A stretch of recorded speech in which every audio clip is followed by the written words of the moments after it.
দেখ, ওই দিন আমার গায়ে হাত তুলেছিলি না, আজকে নিজের চোখে দেখলি তো। ও, আপনারা কিছু বুঝতে পারছেন না, তাই তো? আসলে যে কথাটা বলল সে আমার বেস্ট ফ্রেন্ড আকাশ। আর যাকে উদ্দেশ্য করে দেখালো সে আর কেউ না, সে আমার 5 বছরের বিবাহিতা বউ। এরই মাঝে আকাশ আবারও বলে উঠল, সেদিন যখন বললাম ভাবি আবাসিক হোটেল থেকে বের হচ্ছে একটা ছেলের সাথে, ওকে তো কত মানুষের সামনে সমানে থাপ্পড় মারলি, আজকে নিজের চোখে দেখলে তো। সেদিন আমি কিছু বলতে পারতাম, বাট বলি নাই। এই দিনের অপেক্ষায় আমি জানি তোর জন্য বিষয়টা মেনে নেওয়া অনেক কষ্টকর, তাই হয়তো তুই এমনটা করেছিস। অনেকটা কষ্ট নিয়ে কথাগুলো বলল। কেন জানি বুকের বাম পাশে চিনচিন ব্যথা অনুভব করলাম। কেমন যেন চাপা কষ্ট আমাকে আঁকড়ে ধরছে। আসলে একটা সময় আমি আর মেঘলা দুজন দুজনকে ভালোবেসে পরিবারের বিরুদ্ধে গিয়ে বিয়ে করি। পরিবার যখন আমাদের মেনে নেয় না, তখন দুজন অনেক দূরে চলে যায়। তারপরে আমি তাকে বিয়ে করি। দুজন একটা ছোট্ট সুখের সংসার তৈরি করি। আমাদের মধ্যে তো কোনো কিছুর কমতি ছিল না।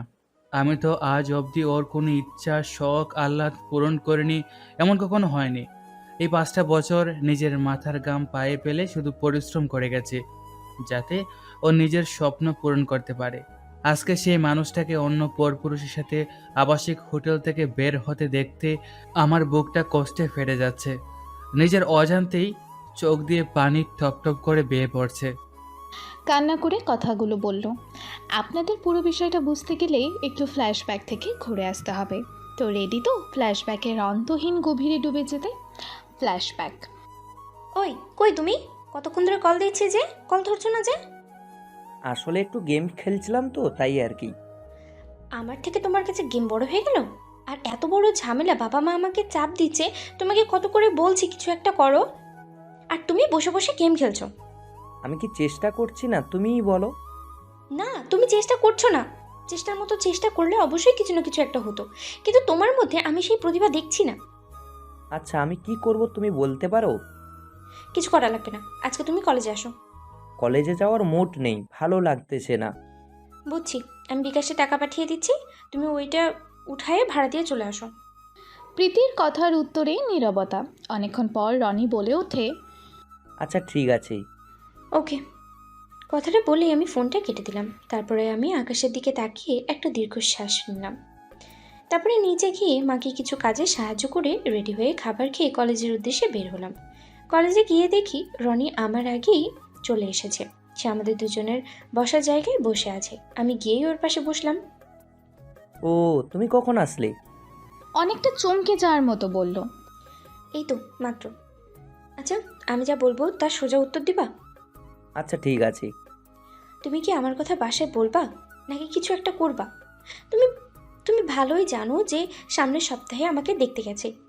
বাসায় যেভাবে চক্কর দেখলাম, যে 10-15 দিনের মধ্যে আমার বিয়ে ঠিক করবে।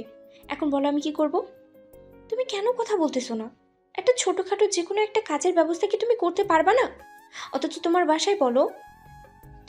তোমাকে এত করে বলছি, তুমি কোনো কথায় পাত্তাই দিচ্ছ না। কাল যদি বাসা থেকে আমাকে ধরে বিয়ে দিয়ে দেয় জোর করে, এই মানুষের কাছে, যে তখন তো ঠিকই বলে বেড়াবে যে মেয়েটা এমন তেমন, ভালোবাসার কথা দিয়ে রাখিনি। কিন্তু এখন তুমি কি করছো? কথাটা শেষ না হতেই রনি বলে ওঠে, প্রীতি, তুমি আমার অবস্থা ভালো করেই জানো। আমার অবস্থা তোমার কাছ থেকে ভাড়া নিয়ে আজকে আমার কলেজে আসতে হয়েছে। তাহলে আমার পরিবার আমাকে কতটুকুই ভালোবাসে ভালো করে বুঝতে পারছো? তারা এমন ভাব করে যে আমাকে বাসা থেকে বের করতে পারলেই তারা যেন বেঁচে যায়। অচেনা সমাজে একটা পরিবারে কিছু সন্তান হলে সেই সন্তানগুলোর মাঝ থেকে একটি সন্তান প্রচুর পরিমাণে অবহেলিত হয়। এমন অবস্থা হয় তার নিজের আব্বু আম্মুর কাছে অসহ্য হয়ে ওঠে। মনে হয় জন্ম নিয়ে সে পৃথিবীতে সবথেকে বড় ভুল করেছে। যত অবহেলা, অপমান, কষ্ট সব কিছু তার উপর দিয়ে যায়। হ্যাঁ, সেই দুর্ভাগা আমি। তাহলে তুমিই বলো, আমার পরিবার কি করে মেনে নেবে তোমাকে? তারা তো আমাকে ওই বাসা থেকে বের করতে পারলেই বেঁচে যায়। আমি না হয় অনেক যন্ত্রণা কষ্ট সহ্য করে ওখানে পড়ে আছি। আমি পারবো না তোমাকে ওই জাহান্নামে নিয়ে গিয়ে ওইভাবে কষ্ট সহ্য করাতে। আমি পারবো না নিজের চোখের সামনে তোমাকে কষ্ট করতে দেখতে। আর একটা ছোটোখাটো চাকরির জন্য যে কত মানুষের কাছে গেছি শুধুমাত্র আমিই জানি। আসলে সত্যি কথা বলতে কি জানো, যাদের মামা খালু নেই তাদের চাকরি দেখার স্বপ্নটাই নিতান্ত বোকামি। এই কথাগুলো তুমি আগে বলবা না আমাকে? অনেকটা গম্ভীর গলায় বলল। বলে কি হবে, সব কিছু জেনেই তো আমাকে ভালোবাসলে। যাই হোক, এসব কথা বাদ দাও, আমি কিছু মনে করব না, তুমি বিয়ে করে নাও। কথাটা শুনেই প্রীতি রনিকে ঠাস করে একটা থাপ্পড় মেরে দেয়। মাঝপথে ছেড়ে দেওয়ার জন্য হাত ধরি নেই, সারা জীবন হাত শক্ত করে ধরে রাখার জন্যই হাতটা ধরেছি। তাহলে এখন ভাবো কি করে যে তোমার হাত ছেড়ে দিব আমি? এখন দুজনকে একসাথে হওয়ার একটাই রাস্তা, দুজনকে পালাতে হবে। আমার সাথে পালাতে পারবা? প্রতি উত্তরে রনি অনেকক্ষণ নীরব থেকে বলে ওঠে, পারবো, কিন্তু দুজন কি করে নিজেদের জীবন চালাবো, সংসার চালাবো? চিন্তা করো না, উপরে একজন আছে, তিনি ঠিক দেখে নেবেন। আর দুজন কাজ করে সংসারটা আশা করি খুব সহজেই চালাতে পারবো। তবে আমরা পালাই যাব কোথায়? আমার পরিবার তো খুঁজবে খুব করে, থানায় জিডি করতে পারে, আর তোমার পরিবারও করতে পারে। তুমি চিন্তা করো না, আমি কোথাও হারিয়ে গেলেও আমার পরিবার কখনো আমাকে খুঁজবে না। আর ঠিক কথা বলেছো, থানায় জিডি করতে পারে, তাই আমাদের অনেক দূরে কোথাও থাকতে হবে। হ্যাঁ, আমিও তো তাই বলছি। তাহলে যাবো কোথায় দুজন? আমি তো তেমন কোনো জায়গা চিনি না যাওয়ার মতো, তুমি বলো কোথায় যাব? আচ্ছা, আমি একবার কুষ্টিয়ার শিলাইদহে ঘুরতে গিয়েছিলাম, রবীন্দ্রনাথের কুঠিবাড়ি। জায়গাটা অনেক সুন্দর আর নীরবতা। ওখানে মানুষের ব্যবহার খুব ভালোই দেখেছিলাম। পাশে একটা পদ্মা নদী আছে। সব মিলিয়ে জায়গাটা আমাদের জন্য পারফেক্ট। ওখানে যে কোনো একটা কাজ দুজনে ঠিক জোগাড় করে নিতে পারবো। আর এই টেকনাফ থেকে কুষ্টিয়া গেলে এত দূরে কেউ ধারণা করতে পারবে না। আমরা ওখানেই থাকতে পারি। তবে আমাদের খুব সেফভাবে যেতে হবে, যাতে কোনোভাবেই আমাদের খোঁজ বের করতে না পারে। সব ঠিক আছে, কিন্তু নতুন একটা জায়গা, এত দূর থেকে ওখানে পরিবেশের সাথে আমার কি মিলেমিশে থাকতে পারবো?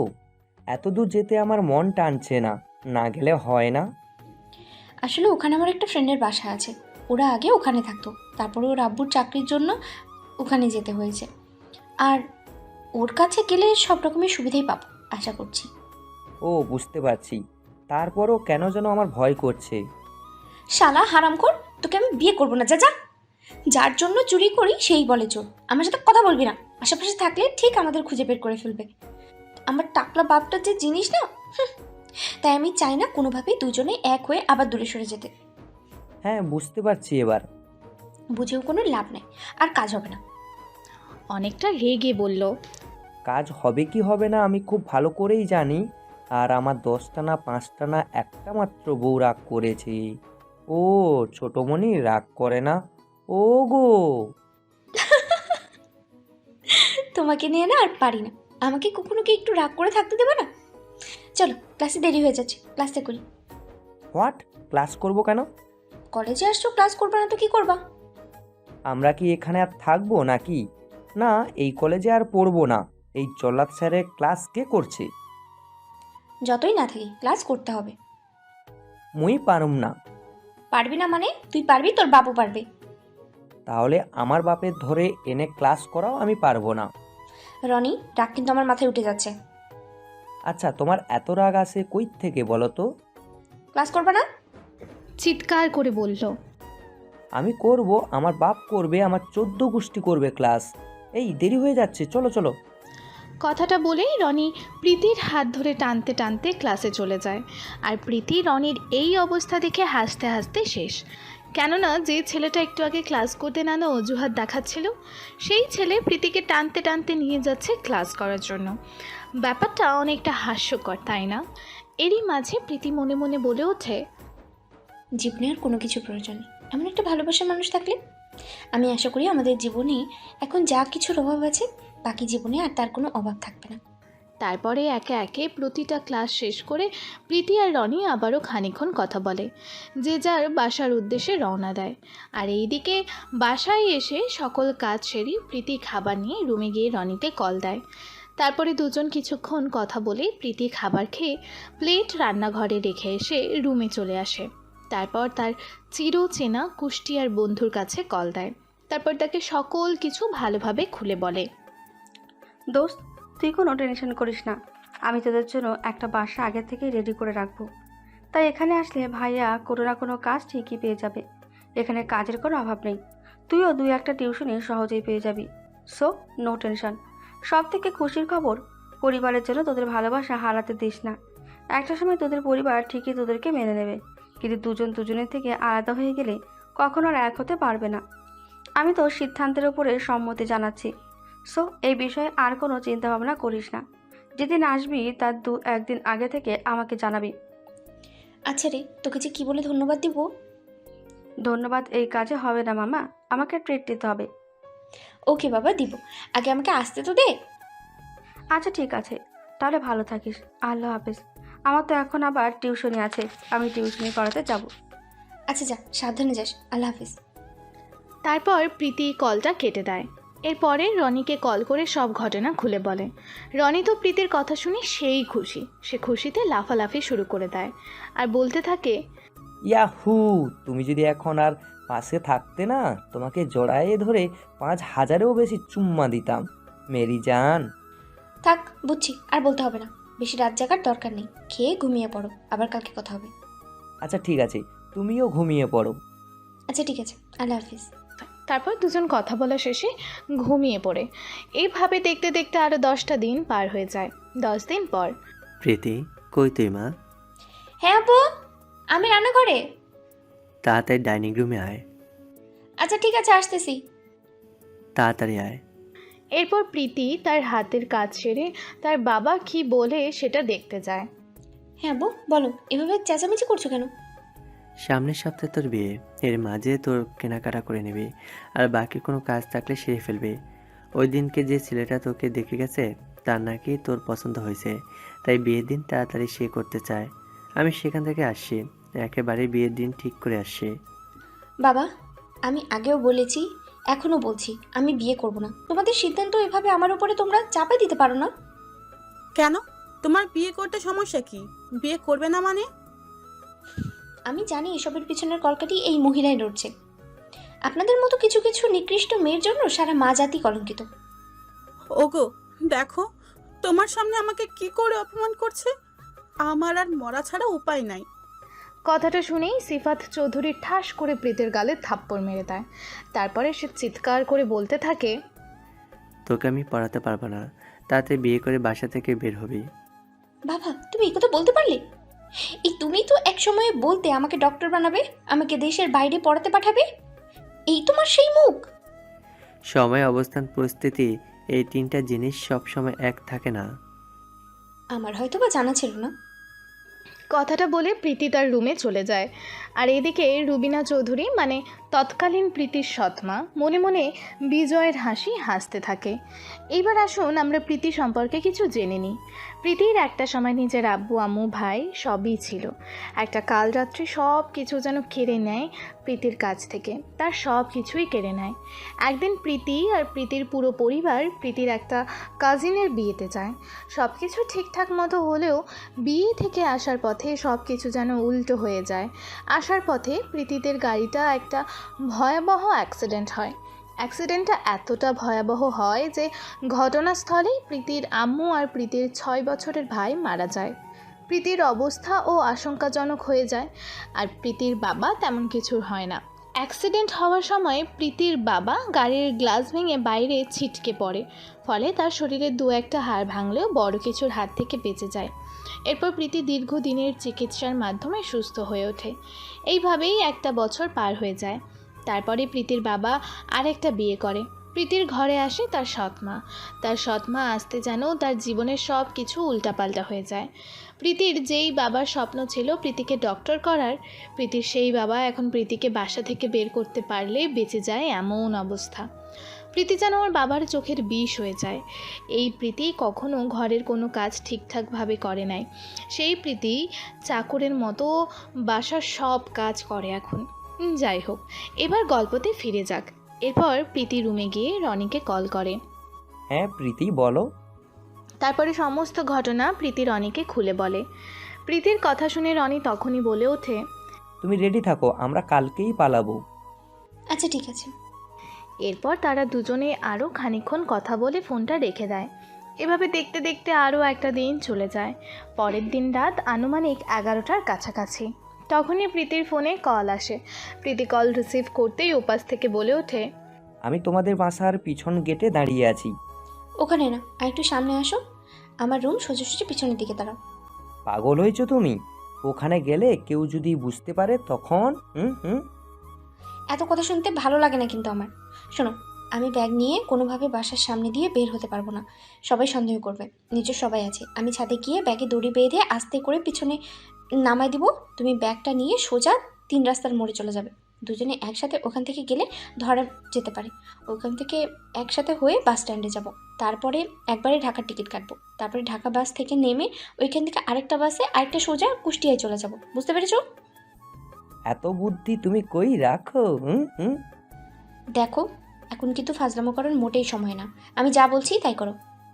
ওকে, তুমি ছাদে গিয়ে ব্যাগ নামানোর আগে আমাকে কল দিও। ওকে, ঠিক আছে। তারপর প্রীতি সবার আড়ালে ব্যাগ নিয়ে ছাদে চলে যায়।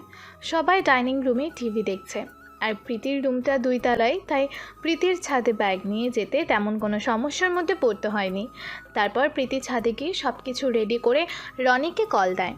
তারপর প্ল্যান অনুযায়ী ব্যাগটা প্রীতি দড়ি দিয়ে আস্তে আস্তে নিচে নামিয়ে নেয়, আর রনি খুব সাবধানে ব্যাগটা দড়ি থেকে খুলে তাড়াহুড়ো করে যেই যেতে যায়, তখনই রনির পায়ের নিচে একটা কাঁচের টুকরো পড়ে। কাঁচের টুকরো রনির পায়ের মধ্যে গেঁথে যায়, আর ফালাফাল মা গো! একটু জোরে চিৎকার করে বলে। চিৎকারটা খুব বেশি জোরে একটা হয়নি। তার আগে রনি তার মুখ হাত দিয়ে চেপে ধরে। এরপর রনি তার শরীরের সমস্ত শক্তি দিয়ে খুব কষ্ট করে উঠে ব্যাগটা নিয়ে 3 রাস্তার মোড়ে চলে যায়। আর এদিকে প্রীতি সবার চোখের আড়ালে লুকিয়ে যখনই বাসা থেকে বের হতে যাবে, কিরে, এত রাতে চোরের মতো কই যাচ্ছিস? আমার ঘরে একটা মান সম্মান আছে। এত রাতে বাইরে কেউ যাবে না।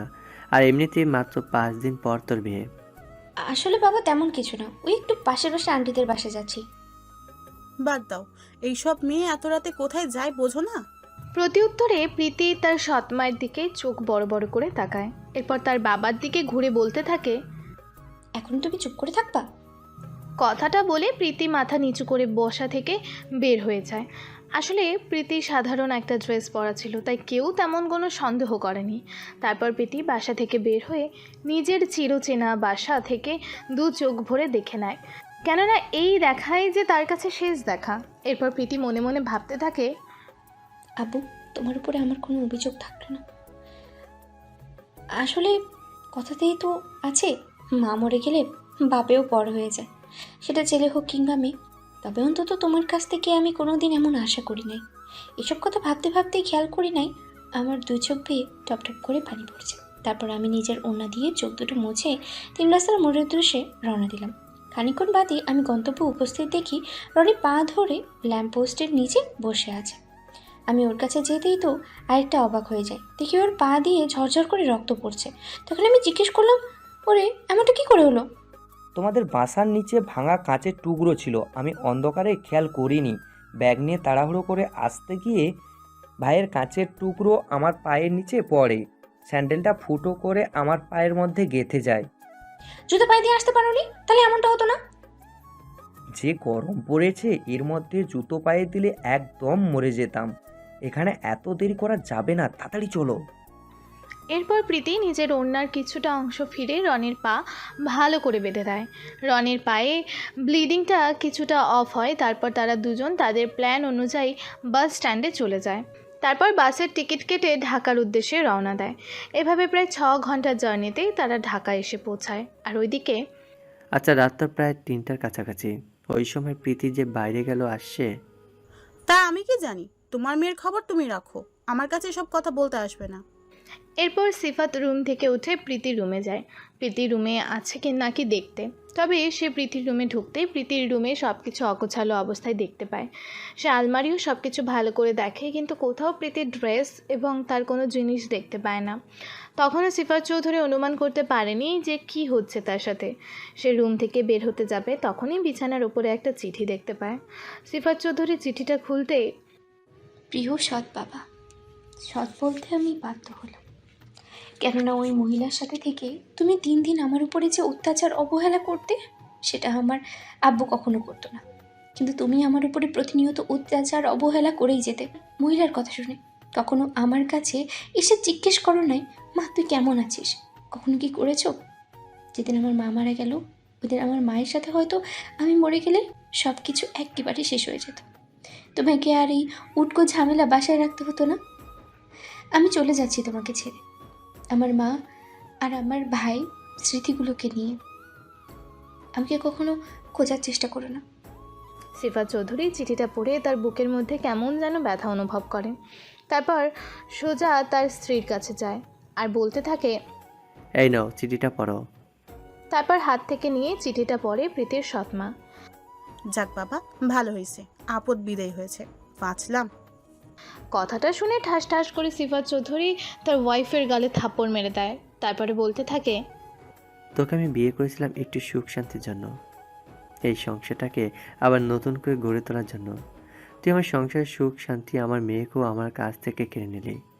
প্রতিনিয়ত তুই আমার মেয়ের বিষয়ে আমাকে বলবো যাচ্ছি, এমনভাবে তুই আমার মাথায় বানিয়ে বানিয়ে কথা দিতি, কোনটা সত্য কোনটা মিথ্যা আমি কখনো বুঝতে পারিনি।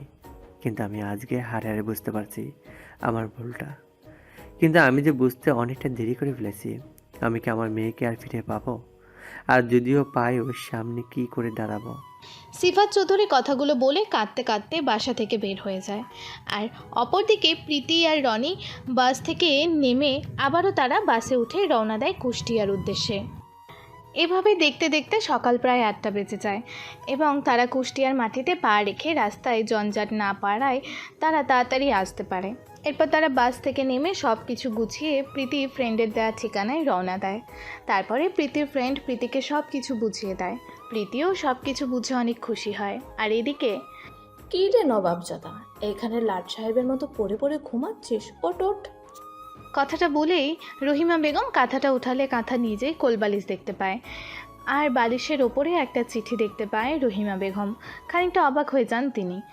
ও, আপনারা ভাবছেন রহিমা বেগমটা আবার কে? রহিমা বেগম হলো রনির মা। যাই হোক, গল্পেতে ফিরে যায়।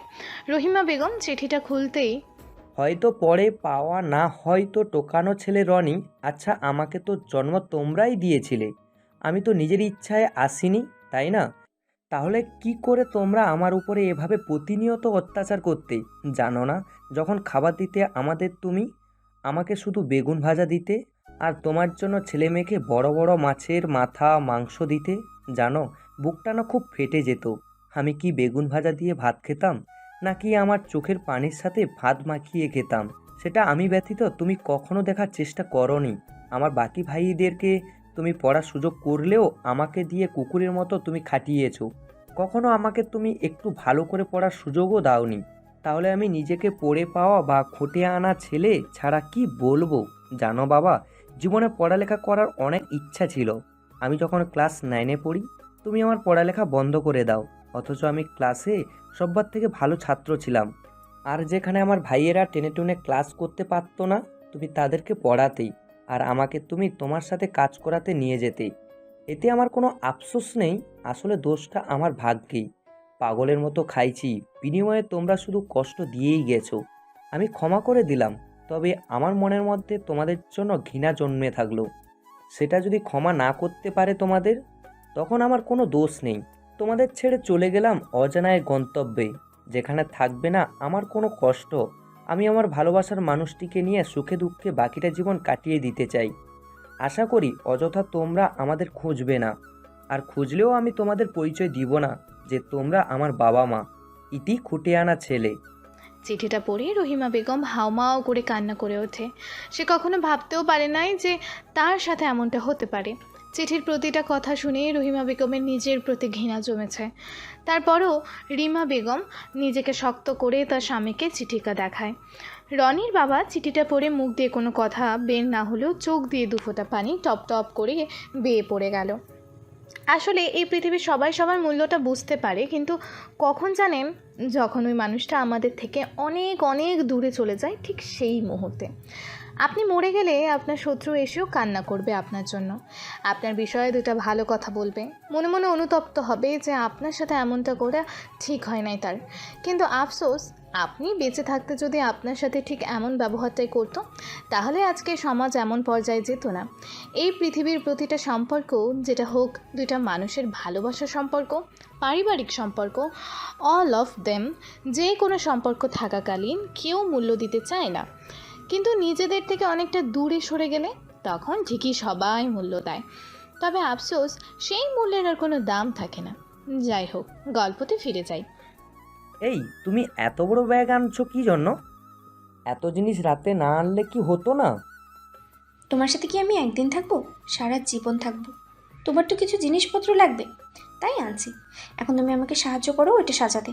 দুপুরের মধ্যে রুমটা সাজিয়ে ফেলতে হবে, বিকেলে ওকে আমি বিয়ে করতে যাব। আসলে প্রীতির বেস্ট ফ্রেন্ড যেখানে থাকে সেই বিল্ডিংয়ের দ্বিতীয় তলায় প্রীতিকে রুম দেখে দেয়। আসলে রুম বললে ভুল হবে, এটা একটা ফ্ল্যাট। নিজের ফ্ল্যাটে প্রীতির ফ্রেন্ডসরা থাকে, উপরের ফ্ল্যাটটা ফাঁকা থাকতো। তাই প্রীতি ফ্রেন্ড তার আব্বুর কাছে বলে সব কিছু ব্যবস্থা করে, আর ওপরের ফ্ল্যাটটা প্রীতিদের দিয়ে দেয়। ফ্ল্যাটটা বেশ ভালো বড়ই, 2টা রুম, 2টার সাথে ব্যালকনি, একটা রান্নাঘর আর 2টা ওয়াশরুম।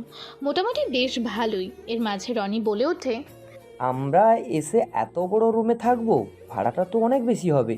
এখনও আমি বা তুমি তো তেমন কোনো কাজ পাইনি।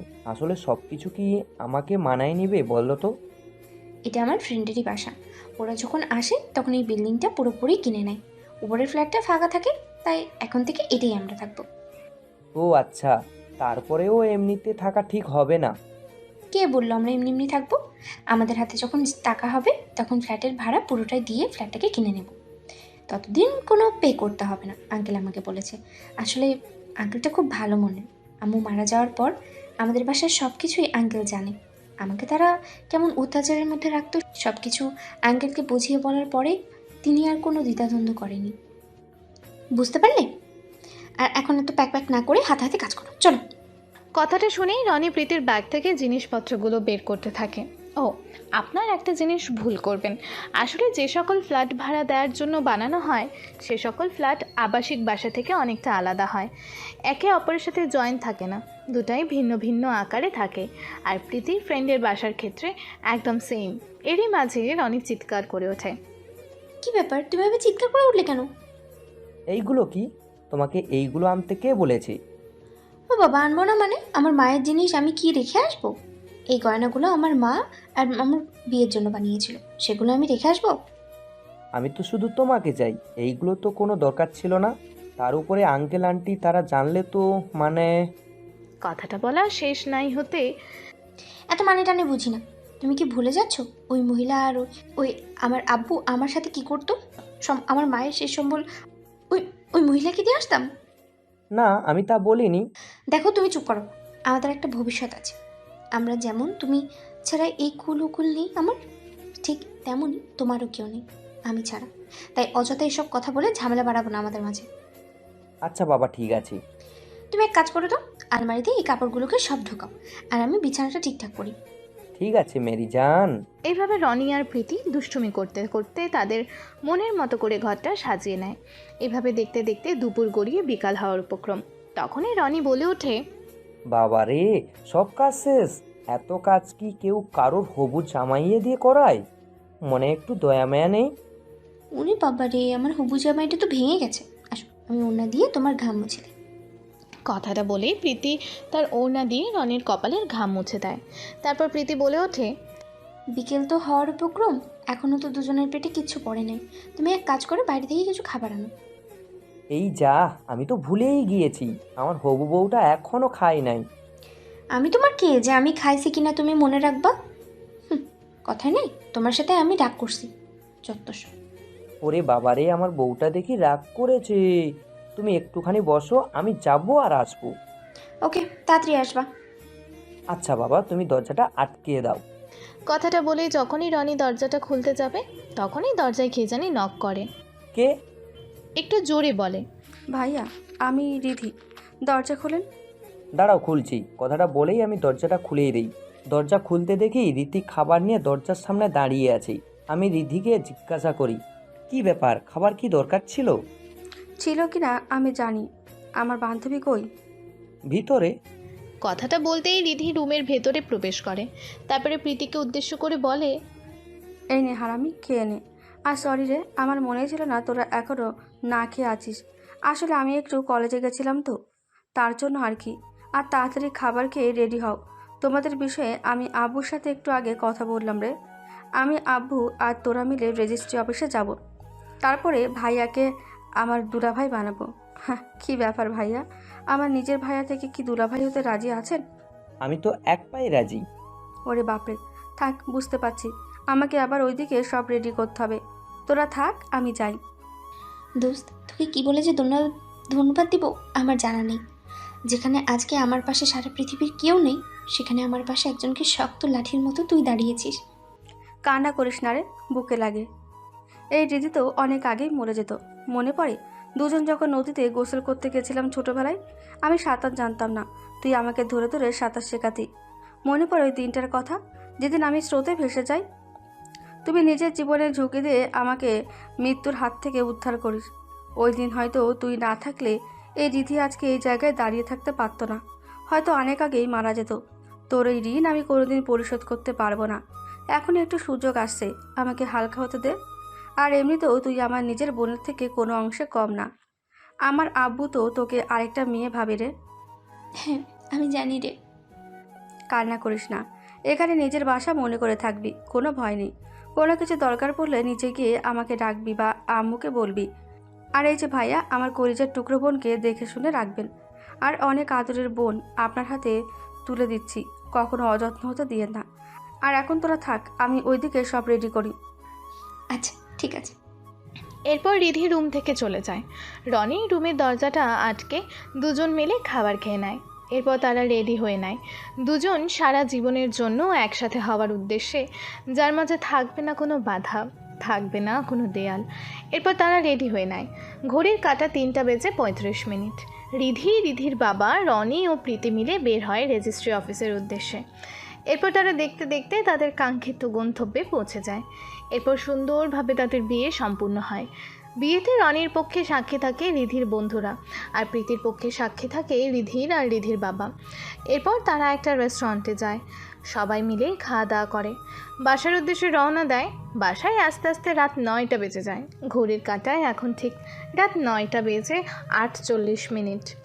কই যাচ্ছেন ম্যাডাম আপনি আপনার হাজবেন্ডকে নিয়ে?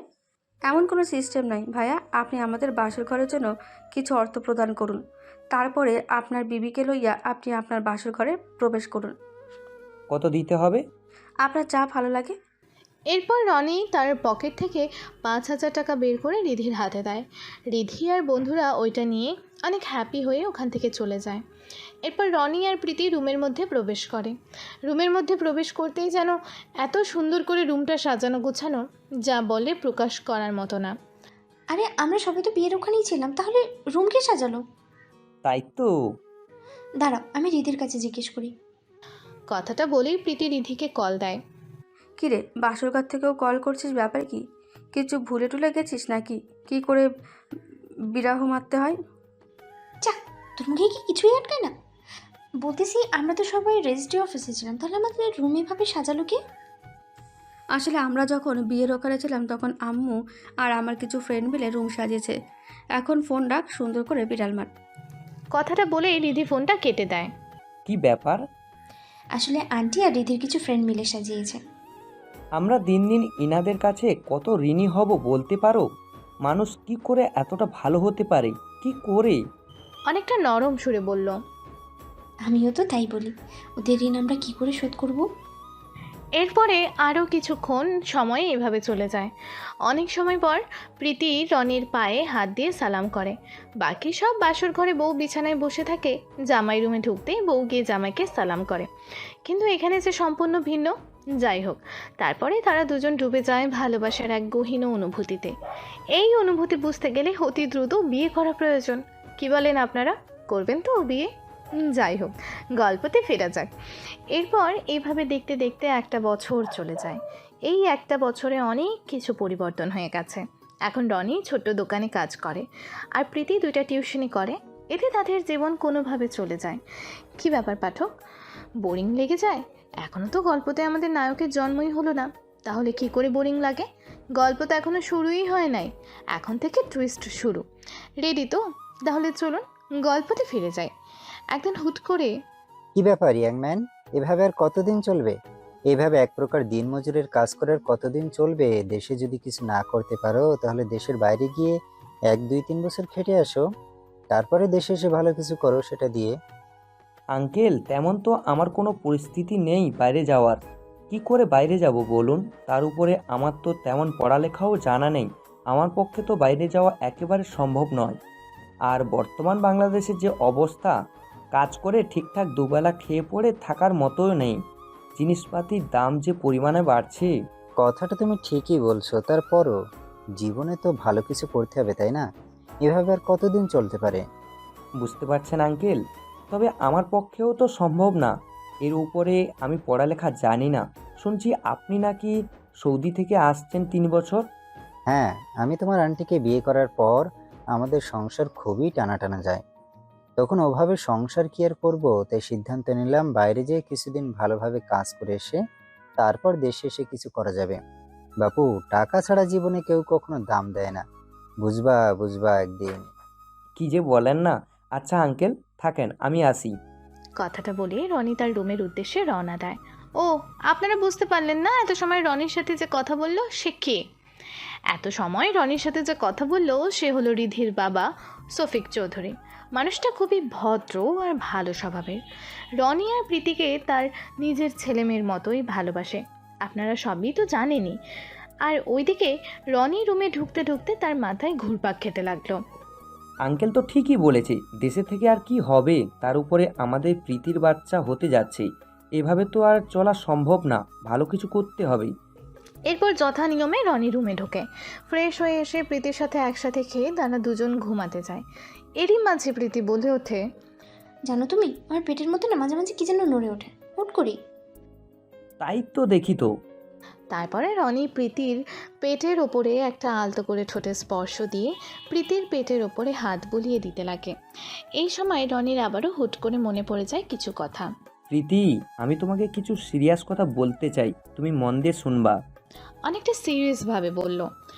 কি ব্যাপার, এভাবে কথা বলছো কেন? আর কি বললো বলো।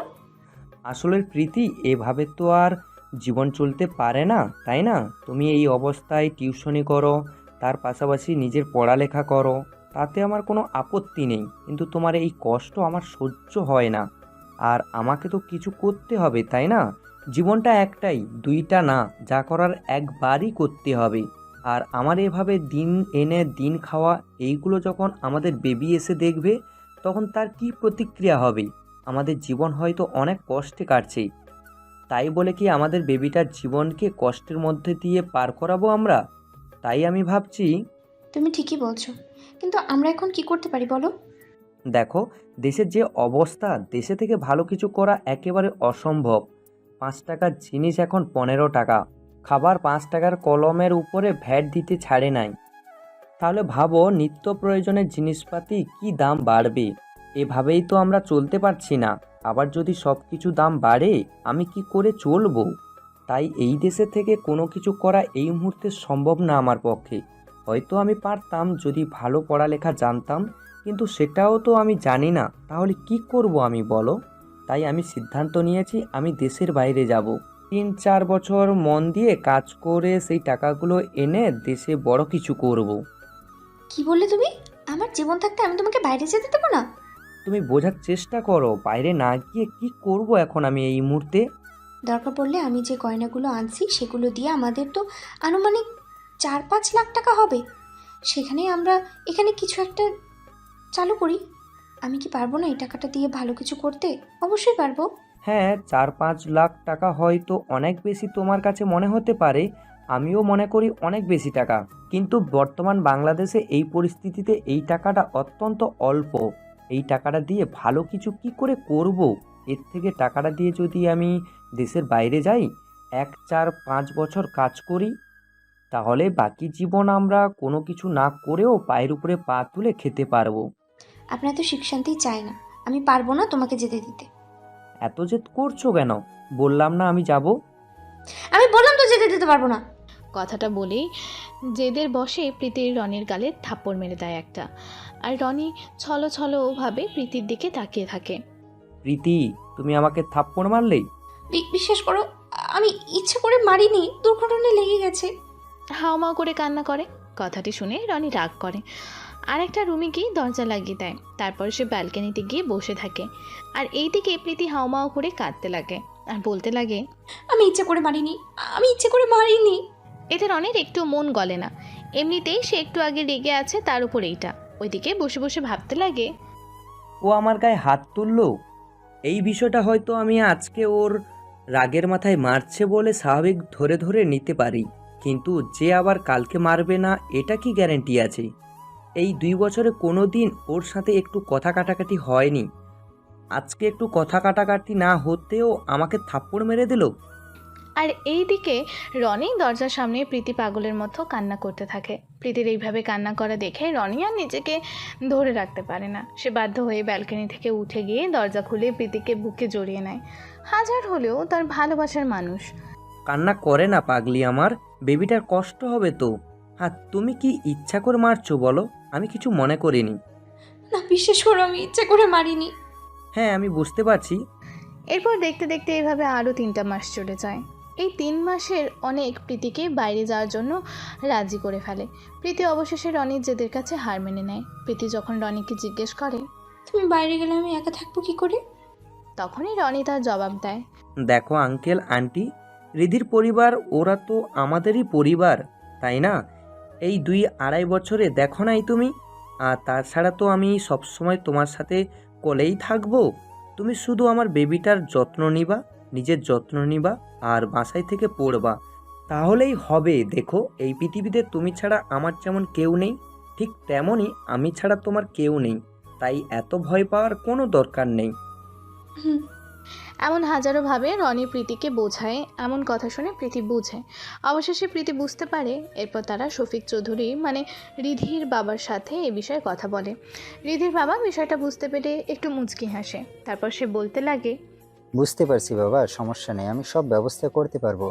তা কোন দেশে যাবা বলে ভাবছো? জি আঙ্কেল, আপনার মেয়ে ভাবছে ইতালিতে গেলে একটু ভালো হয়। ইতালিতে আমিও তো থেকে আসছি, কোনো সমস্যা হবে না ওখানে। আমার রিলেটিভ অনেকেই আছে, তুমি গিয়ে নির্দ্বিধায় কাজ করতে পারবে। জি আঙ্কেল, ওখানে কি কাজ পাবো? আছে তো বাবা অনেক কাজ, তবে আমি তো রেস্টুরেন্টের কাজ করছিলাম। তবে ভাষাটা একটু ভালো করে জানা লাগে। তুমি একটু কষ্ট করে ভাষাটা শিখে নিও, তাহলে রেস্টুরেন্টের কাজে অতটা কষ্ট হয় না, তোমার পক্ষে ভালো হবে। আর মাস শেষে 2.5-3 লাখ টাকার মতো বেতন পাবে। জি বুঝতে পারছি। আচ্ছা আব্বু, ওর যেতে কত খরচ হতে পারে? আর কি ওইখানে গিয়ে যদি কোনো সমস্যা হলে বলেন, আমি ওকে যেতে দেবো না। তাও তোমার 7-8 লাখ টাকার মতো খরচ হয়ে যাবে। না রে মা, তোকে তো আমি নিজের মেয়ের মতো দেখি, তোর ক্ষতি হতে পারে এমন কি কোনো কাজ আমি করতে পারি বল? না আব্বু, ঠিক তা না। ও, আপনারা হয়তো বুঝতে পারছেন না প্রীতি কেন শফিক চৌধুরীকে আব্বু বলে রাখছে। আসলে শফিক চৌধুরী প্রীতিকে তার নিজের মেয়ের মতো দেখে।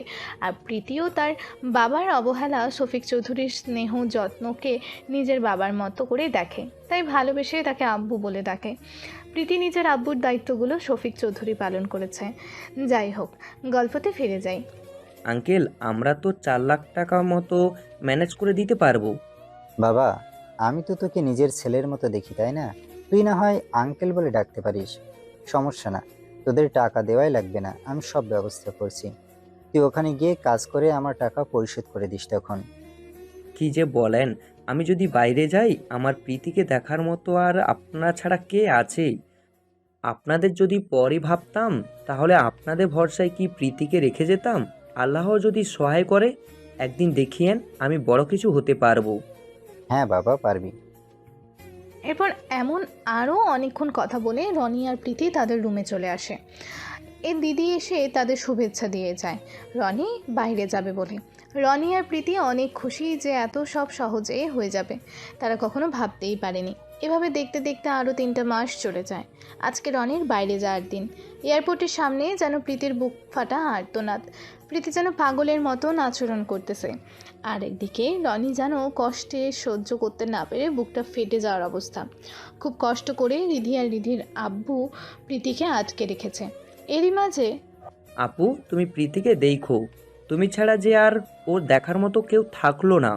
ওর একটু যত্ন নিও। ভাবলাম ভিসাটা আর কিছুদিন পরে আসবে, আর 2 মাস পরে আসলে আমি আমার মেয়েটার মুখ দেখে যেতে পারতাম। 2 মাস পরে ওর পাশে কে থাকবে? থাকার মতো যে কেউ নেই, তুমি একটু দেখো। চিন্তা করো না ভাই, ও তো আমার নিজের বোন, তাই না? আমি নিজের থেকে ওর বেশি যত্ন নেব। তুমি তোমার নিজের যত্ন নিও আর টেনশন করবে না, সব দিকে ঠিক রাখবে। তুমি তোমার নিজের যত্ন নিও আর টেনশন করবে না, সব দিকে ঠিক থাকবে। আব্বু আম্মু, তোমরা ছাড়া ওর গার্ডিয়ান কেউ থাকলো না। কিছুদিন পরে আমার ছেলেটা পৃথিবীর আলো দেখবে। সম্পূর্ণ দায়িত্ব আমি তোমাদের উপরে দিয়ে গেলাম, তোমরা একটু খেয়াল রেখো। বাবা, চিন্তার কোনো কারণ নেই। ও তো আমাদেরই মেয়ে, তাই না? আমরা তো এই রিধির থেকে কোনো অংশে কমতি রাখি না। এরই মাঝে প্রীতি ছুটে গিয়ে রনিকে জড়িয়ে ধরে। না, আমি তোমাকে কিছুতেই যেতে দেবো না তোমার ছেলের মুখ না দেখে। হাউমাউ করে কান্না করে। কান্না করেন পাগলি, আমি তো মাত্র কয়েকটা দিনের জন্য যাচ্ছি। তাছাড়া তো ফোনের মাধ্যমে সব সময় তোমার সাথে থাকবো। তুমি আমার ছেলের যত্ন নিবা, আর টেনশন নিও না, আমি ভালোই থাকবো। কথাটা বলেই রনি প্রীতির কপালে চুমু দেয়। তারপর এক প্রকার জোর করেই হজরত শাহজালাল আন্তর্জাতিক বিমানবন্দরে ঢুকে পড়ে। বাইরে থেকে প্রীতি অপলক দৃষ্টিতে রানে চলে যাওয়া দেখতে থাকে, আর টপ টপ করে চোখ দিয়ে তার পানি পড়তে থাকে। আরেকদিকে রনি সামনের দিকে আগায় আর পেছনের দিকে ঘাড় ঘোরায়। অপলক দৃষ্টিতে প্রীতিকে দেখতে থাকে, আর তারও চোখ দিয়ে টপ টপ করে পানি পড়তে থাকে। থাকা কি আজব বস্তু, তাই না? যে মানুষ দুটো একসাথে থাকবে বলে কত কী না করে আজকে একসাথে হলো, আবার কিছু কাগজের নোটের লোভে দুজন দুজনের থেকে কতটা দূরে সরে গেল।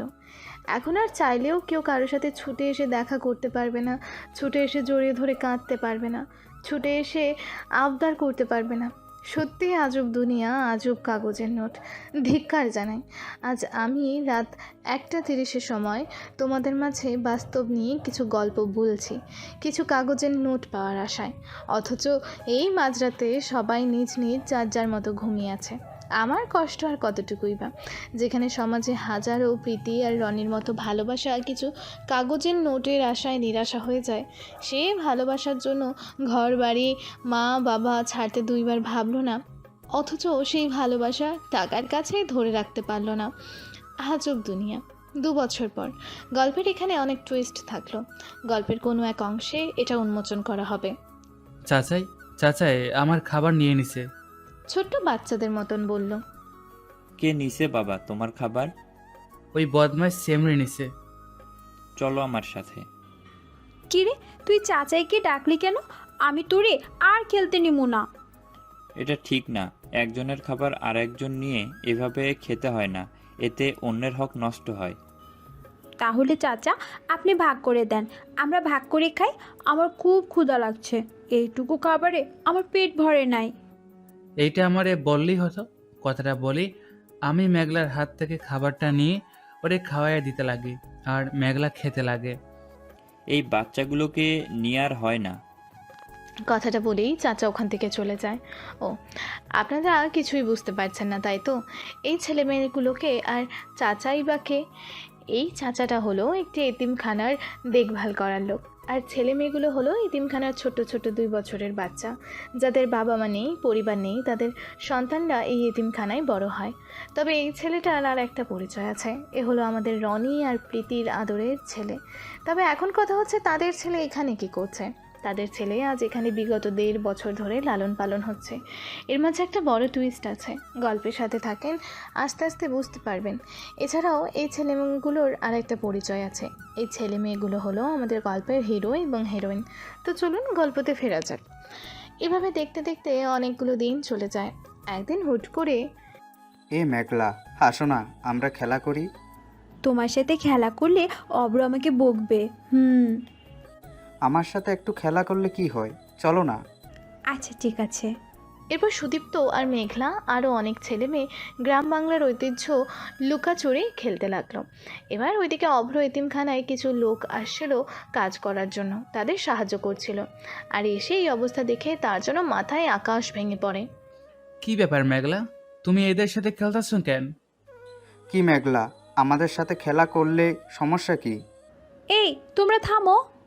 মেঘলা তোদের সাথে খেলা করলে অনেক সমস্যা, মেঘলা খেলবে না তোদের সাথে। বললেই হলো। হ্যাঁ, বললেই হলো। বললাম না খেলবে না? খেলবে পারলে তুই যা পারিস কর। কথাটা শুনেই অভ্র সুদীপের সাথে মারামারি শুরু করে দেয়। এদের এই অবস্থা দেখে এতিমখানার শিক্ষিকা সহ সবাই ছুটে আসছে, তারপরে তাদের এই মারামারি থামায়। কি রে, তোরা মারামারি করছিস কেন? তোদের কিন্তু। কথাটা শেষ নাই হতে আপা দেখেন, আমরা সবাই একসাথে খেলা করছি দেখে ওই অপমা এসে আমাদের মারলো। ছোটদের এরকম বাচ্চা বাচ্চা কথা শুনে সবাই হেসে উঠল। আফমা হবে না, শুভ্র হবে। আর কি ব্যাপার ছোট, তুই ওদের মারলি কেন? আসলে এতিমখানার শিক্ষিকা আমাদের গল্প নায়কের ভালোবেসে ছোট্ট বলে ডাকে। যাই হোক, গল্পতে ফিরে যাই। মারবো না কেন? ও আমার বউয়ের সাথে খেলা করলো কেন? কে তোর বউ? কেন? মেঘলা আমার ডাক্তার বউ। এই ছোট্ট 2 বছরের বাচ্চার মুখে এই কথা শুনে সবাই পাগলের মতো হাসতে লাগলো। তারপরে বলে উঠল, এই মেঘলা, তুই এদিকে আয়। আমরা যা শুনলাম এটা কি সত্যি? তুই কি এই পাকা বাচ্চাটার বউ? বউ কি আপা? কি রে ছোট, তুই বললি এ বলে তোর বউ? তাহলে তো সে নিজেই জানে না বউ কি। আস্তে আস্তে শিখবে, আমি শেখাবো। আমি ওকে একদিন অনেক বড় ডাক্তার বানাবো। এভাবে দুষ্টু মিষ্টিভাবে এতিমখানার দিন কাটতে থাকে। অভ্র মেঘলাকে কারোর সাথে মিশতে দেয় না, কারোর সাথে এমনকি খেলতেও দেয় না। কেউ যদি মেঘলার সাথে খেলে তাহলে তার সাথে মারামারি শুরু করে। তাই তার শুধু একটাই কথা, তার বউ কারোর সাথে খেলবেই না। দিনের পর দিন এই অবস্থা দেখে এতিমখানার মানুষগুলো হাসতে থাকে। ছোট অভ্র মনে হয় বড়দের থেকেও বেশি কেয়ার করে মেঘলাকে। এতিমখানার সপ্তাহে একদিন মাংস দেয়, যেদিন ভালো খাবার হয়। নিজের ভালো খাবারের মাংসটুকু মেঘলাকে দিয়ে দেয়। এভাবেই তাদের দিন চলতে থাকে। আস্তে আস্তে তারা বড় হতে থাকে। এতিমখানা তো একটা নির্দিষ্ট বয়সের পরে রাখে না। এখন অভ্রর বয়স 18 হতে চললো, আর আমাদের গল্পের হিরোইনের বয়স 17 আনুমানিক। একদিন হুট করে, পৃথিবীর সব কিছুর একটা নিয়ম আছে বলো তুমি? আমার তো বয়স 18 হতে চললো। আমাকে তো কিছুদিনের মধ্যে এতিমখানা থেকে চলে যেতে হবে। তারপরে হয়তো বা কিছু করে নিজের জীবন চালাতে হবে। আমার হয়তো এই এসএসসি পর্যন্তই পড়ার বয়স শেষ। কেন শেষ তা হলো, তুমি ভালো করে জানো। আমার স্বপ্ন আমি তোমাকে ডাক্তার হতে দেখব। আমি গর্ব করে বলবো আমার বউ ডক্টর। আর তাছাড়া ছোট থেকে তোমার স্বপ্ন তুমি বড় হয়ে ডাক্তার হবে। আমি এখন নিজে কাজ করে কোনোভাবে নিজের খরচ নিজে চালাতে পারবো, পড়ালেখা সহ। কিন্তু যখন 1 বছর পর তোমাকে এতিমখানা থেকে চলে যেতে হবে, তখন তুমি কোথায় যাবে? তোমাকে হয়তো তারা একটা ছেলে থেকে বিয়ে দিয়ে দিবে। আমি চাই তুমি আমার সাথে যাও। এরপরে আমরা বিয়ে করব, তারপরে নতুন সংসার হবে আমাদের। আমি কাজ করব, তুমি পড়বে। দেখো, ছোট থেকে আমার গার্ডিয়ান বলতে কেউ ছিল না। আমার এই ডক্টর হওয়ার স্বপ্নটা তুমি আমাকে দেখিয়েছো। ছোট থেকে আমার সকল দায়িত্ব তুমি পালন করে আসছো। তাই তুমি যা বলবে আমি সেটাই করব। আমি জানি না আমার বাবাকে, আমি জানি না আমার মাকে, আর আমি আদৌ জানি না আমিটাকে। কি আমার পরিচয়? অবুঝ বয়সে আমি তোমাকে নিজের বউ বলে দাবি করতাম। তখন থেকে তোমাকে আমার নিজের মনে করে, নিজের মতো করে, নিজের মতো করে যত্ন করতাম। তুমি জানো মেঘলা, আমি তোমাকে ঠিক কতটা পরিমাণ ভালোবাসি? এতদিন না হয় না বুঝে দাবি করে আসছি, আজকে বুঝে আমি তোমাকে বলছি, তুমি কি আমাকে বিয়ে করবে? হ্যাঁ, আমি এক কথায় তোমাকে বিয়ে করব। তুমি ছাড়া আমার আর কে আছে? তুমি ছাড়া যে আমি ডক্টর হতে পারবো না। মানে তুমি কি ডক্টর হওয়ার জন্য আমাকে ভালোবাসো? এটা তুমি বলতে পারলে? যাও, কথাই নাই। আসলে তা না, একটু আগে তুমি তো বললে, তাই আর কি। ওটা তো কথা কথা বের হয়ে গেছে। তুমি জানো না তোমাকে ছাড়া আমি অচল, তোমাকে ছাড়া আমি বাঁচতে পারবো না। তোমাকে ঠিক কতটা আমি ভালোবাসি। এখন চলো আমাদের দুজনের মতামত সবাইকে জানাই। পাগল হয়েছে তুমি? এখানে বললে এরা কোনোদিনও দিবে না, বলবে তোমার বয়স হয় না, আরো কত কি। তাছাড়া তো তোমাকে সায়েন্স নিয়ে পড়তেও দিবে না। আর আমি যতটুকু জানি সায়েন্স বাদে কখনো ডক্টর হওয়া যায় না। তাই তোমাকে ডক্টর হতে গেলে এখান থেকে বের হতে হবে। চলো আমরা দুজন পালিয়ে যাই। এরা আমাদের ছোট থেকে মানুষ করেছে, এখন এদেরকে না বলে আমরা পালিয়ে যাব? আমাদের দুজনকে একসাথে থাকতে হলে, দুজনকে মানুষের মতো মানুষ হতে গেলে এখান থেকে বের হতে হবে। হ্যাঁ, আমি জানি পরিবেশটা অনেক ভালো, অনেক সেফ, কিন্তু এখানে যে সায়েন্স নিয়ে পড়ার মতো ব্যবস্থা নেই। তোমার স্বপ্ন পূরণ করার জন্য আমাদেরকে বের হতে হবে। আচ্ছা ধরো, আমরা এখান থেকে বের হলাম, তারপরে কি করব দুজন? মোটামুটি তো তুমি জানো আমি সব কাজে পারি। তোমাকে আমি ক্লাস 9-এ ভর্তি করাবো একেবারে, যেহেতু এখন জেএসসি পরীক্ষা নাই, একেবারে 9-এ ভর্তি করা যাবে। আর আমি ওই কোনোভাবে দিনমজুরের কাজ করব, তারপরে তুমি ডক্টর হয়ে গেলে আমার আর কাজ করা লাগবে না। আর আমি যদি কাজ না করি তাহলে কিভাবে তোমার পড়ালেখার খরচ, আমাদের সংসার চলবে? তুমি তো আমার থেকে অনেক মেধাবী স্টুডেন্ট, তুমি পড়বে না? আমি পড়লে কাজ করবে কে? সংসারের দায়িত্ব নিয়ে তোমার পড়ালেখার খরচের দায়িত্ব নেবে কে? এত সব দায়িত্ব নেওয়ার পরে আমার আর পড়ার মতো অতটুকু এনার্জি থাকবে না গো। তুমি আমার জন্য নিজের পড়ালেখা ছেড়ে দিবে? জীবনে কিছু পেতে গেলে কিছু ছাড়তে হয়, কে বলেছে ছেড়ে দিব? আমি তো একটু স্যাক্রিফাইস করছি। আমি জানি আমার সামনের এই পুষ্কু বাবুটা যখন ডক্টর হবে তখন আমাকে তো আর কাজ করতে দিবে না, তখন আমার সব কষ্ট চলে যাবে। এত ভালো কেন তুমি? অনেক ভালোবাসি যে তোমায়। আমি অনেক ভালোবাসি, কান্না করে না। তাহলে এখান থেকে আমরা কবে যাব? আজকে তো 14 তারিখ, আমরা 19 তারিখ যাব। আমরা এখান থেকে গিয়ে একেবারে ঢাকায় উঠব, ওখানে একটা বাসা ভাড়া নিব, তারপরে তোমাকে একটা স্কুলে ভর্তি করাবো আর আমি কাজ করব। আমি তো ঢাকায় কোথাও কিছু চিনি না, আর তোমার এত কাজ করতে কষ্ট হবে না? আরে না, আমার ভালোবাসার মানুষের জন্য করতেছি, বাড়ির মানুষের জন্য করেছি নাকি যে কষ্ট হবে? আমার জানটা অনেক ভালোবাসি যে। ওকে, তাহলে এখন যাও, যা যা আছে সব গোছায় নাও, কিছুদিনের মধ্যেই তো আমাদের যেতে হবে। আমার অনেক স্বপ্ন ছিল একদিন সবাইকে নিজের হাতে মাংস রান্না করে খাওয়াবো। আমরা তো এখান থেকে চলে যাচ্ছি, আমার কি যাওয়ার আগে শেষ ইচ্ছেটা পূরণ করবা? আমার কাছে তো মাত্র 500 টাকা আছে, কিন্তু এত সকল ব্যবস্থা করতে তো আনুমানিক 1500 টাকা নিয়ে যাবে। আমার কাছে তো মাত্র 200 টাকা আছে। সমস্যা নেই, আমি ব্যবস্থা করতেছি। আচ্ছা ঠিক আছে। এরপরে অভ্র চলে যায় দিনমজুরের কাজ করতে। সে সেখানে কাজ করতে আসছে, জায়গাটা হলো রাজমিস্ত্রির। সে আসছে 10টার দিকে, এখন আনুমানিক দেখতে দেখতে বেঁচে গেছে 5টা। কাজ শেষে সে তার পারিশ্রমিক 450 টাকা নিয়ে চলে আসে। এভাবে আরও কিছুদিন কাজ করে, কিছু টাকা ব্যবস্থা করে নেয়। দেখতে দেখতে 18 তারিখ হয়ে যায়। কে রে মেঘলা, এই কয়েকদিন তোর চলাফেরা আমার কাছে কেমন লাগছে? কিছু হয়েছে? কি যে বলো না তুমি, আমার আবার কি হবে? ও আচ্ছা, তাহলে থাক, আমি আসতেছি। আচ্ছা ছোটো মা, আমার আসল বাবা মাকে, আর আমি এখানে কি করে আসলাম? দেখ মা, তুই তো যেহেতু এখন অ্যাডাল্ট, অর্থাৎ পরিপূর্ণ বয়স, আমি মনে করি এটা জানার এখন তোর অধিকার আছে। আমরা তোকে রাস্তার পাশে ডাস্টবিনে পাই, তোর তখন সদ্য জন্ম হয় এমন অবস্থা। পরবর্তীতে পুলিশ এই বিষয় নিয়ে অনেক খোঁজখবর নেয় যে তুই কোথা থেকে আসলি। সর্বশেষ কি জানতে পারে জানিস? 2টা ছেলে মেয়ে, একজনের নাম রিনা, আরেকজনের নাম পরশ। তারা দুইজন নাকি ভালোবাসায় সম্পর্কিত ছিল। এক সময় পরশ আর রিনা শারীরিক সম্পর্ক করে। পরবর্তীতে তোর বয়স যখন 5 মাস, তখন রিনা পরশকে বিয়ে করার জন্য বলে, কিন্তু পরশ তাকে বিয়ে করে না। লোকে জানাজানি হবে বলে গোপনে তোকে জন্ম দিয়ে তারপরে তোকে রাস্তার পাশে ফেলে দেয়। পরবর্তীতে ওখান থেকে আমরা তোকে পাই। কথাগুলো শুনে মেঘলার বুকের মধ্যে যেন মোচড় দিয়ে ওঠে, চোখ দিয়ে টপ টপ করে পানি পড়তে থাকে। তারপর মেঘলা একটু সাহস নিয়ে আবারও প্রশ্ন করে, আচ্ছা ছোটো মা, আমি সেই পশু দুইটার সাথে দেখা করতে চাই। আমার কি দোষ ছিল আমি জানতে চাই। আমি কেন জন্মের পর থেকে বাবা মায়ের ভালোবাসা পেলাম না? কেন আমাকে তিল তিল করে এভাবে কষ্ট করতে হলো? আমি এটার উত্তর চাই, আমি তাদের সাথে দেখা করতে চাই। আমার কথাটা শেষ হতে দে আগে। যখন পুলিশের তদন্তে এসব বের হয়ে আসে তখন সব কিছু তো জানাজানি হয়ে যায়। তারপর বাধ্য হয়ে ওই রিনা নামের মেয়েটা ছেলেটার নামে ধর্ষণের মামলা করে, অথচ তাদের ভালোবাসা ছিল। এক সময় দুজনের সম্মতিতে এসব হয়েছে এটা বলে না। শেষে রিনার পরিবার মান সম্মানের ভয়েতে বাধ্য হয়ে অনেক টাকা খাওয়ায় কোর্টে।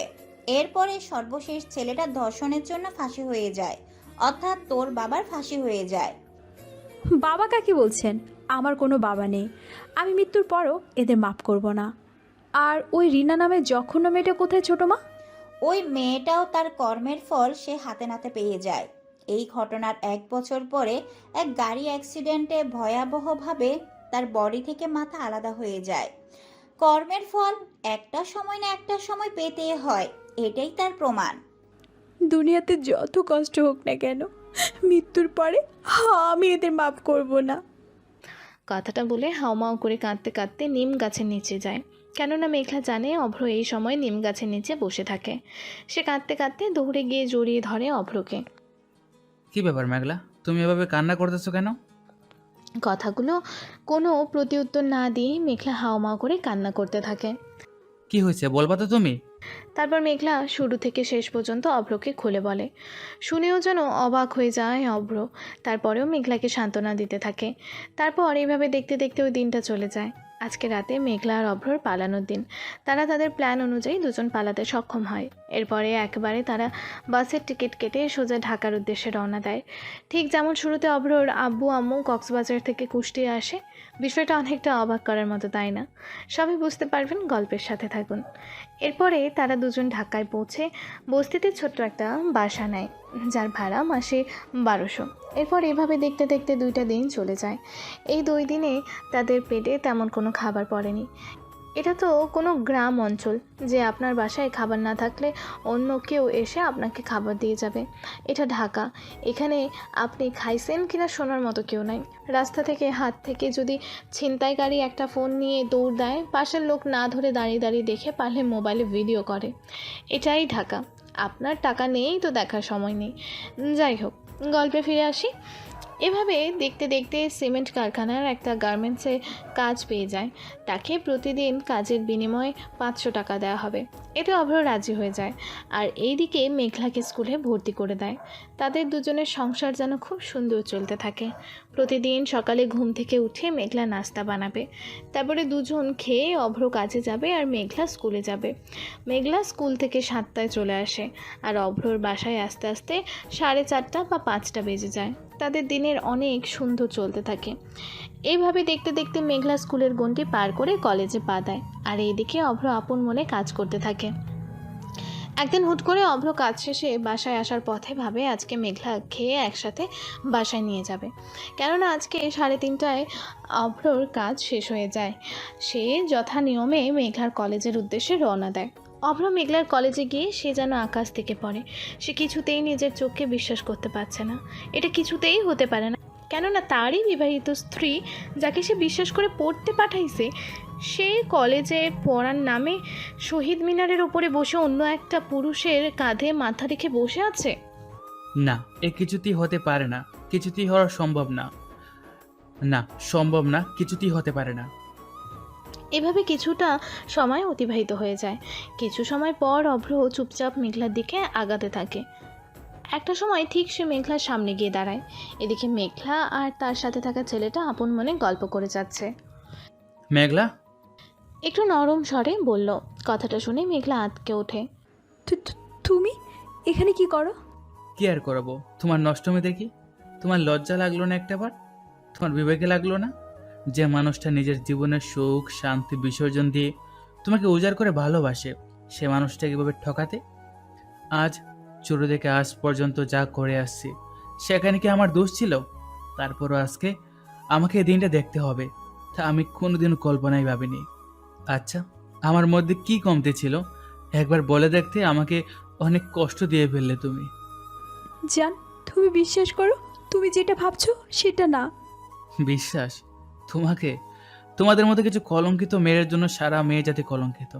আমি নিজের চোখে আমার বিবাহিত বউকে অন্যের কাঁধে মাথা রেখে বসে থাকতে দেখেছি, অথচ আমি যখন দিন শেষে হাড় ভাঙ্গা পরিশ্রম করে বাড়ি ফিরি, তখন কই আমার জন্য তো এত ভালোবাসা উতলে ওঠে না। প্রথমের দিকে সব ঠিকঠাক থাকলেও আমি কখনো ভাবিনি যে শেষটা এত ভয়ঙ্কর হতে পারে।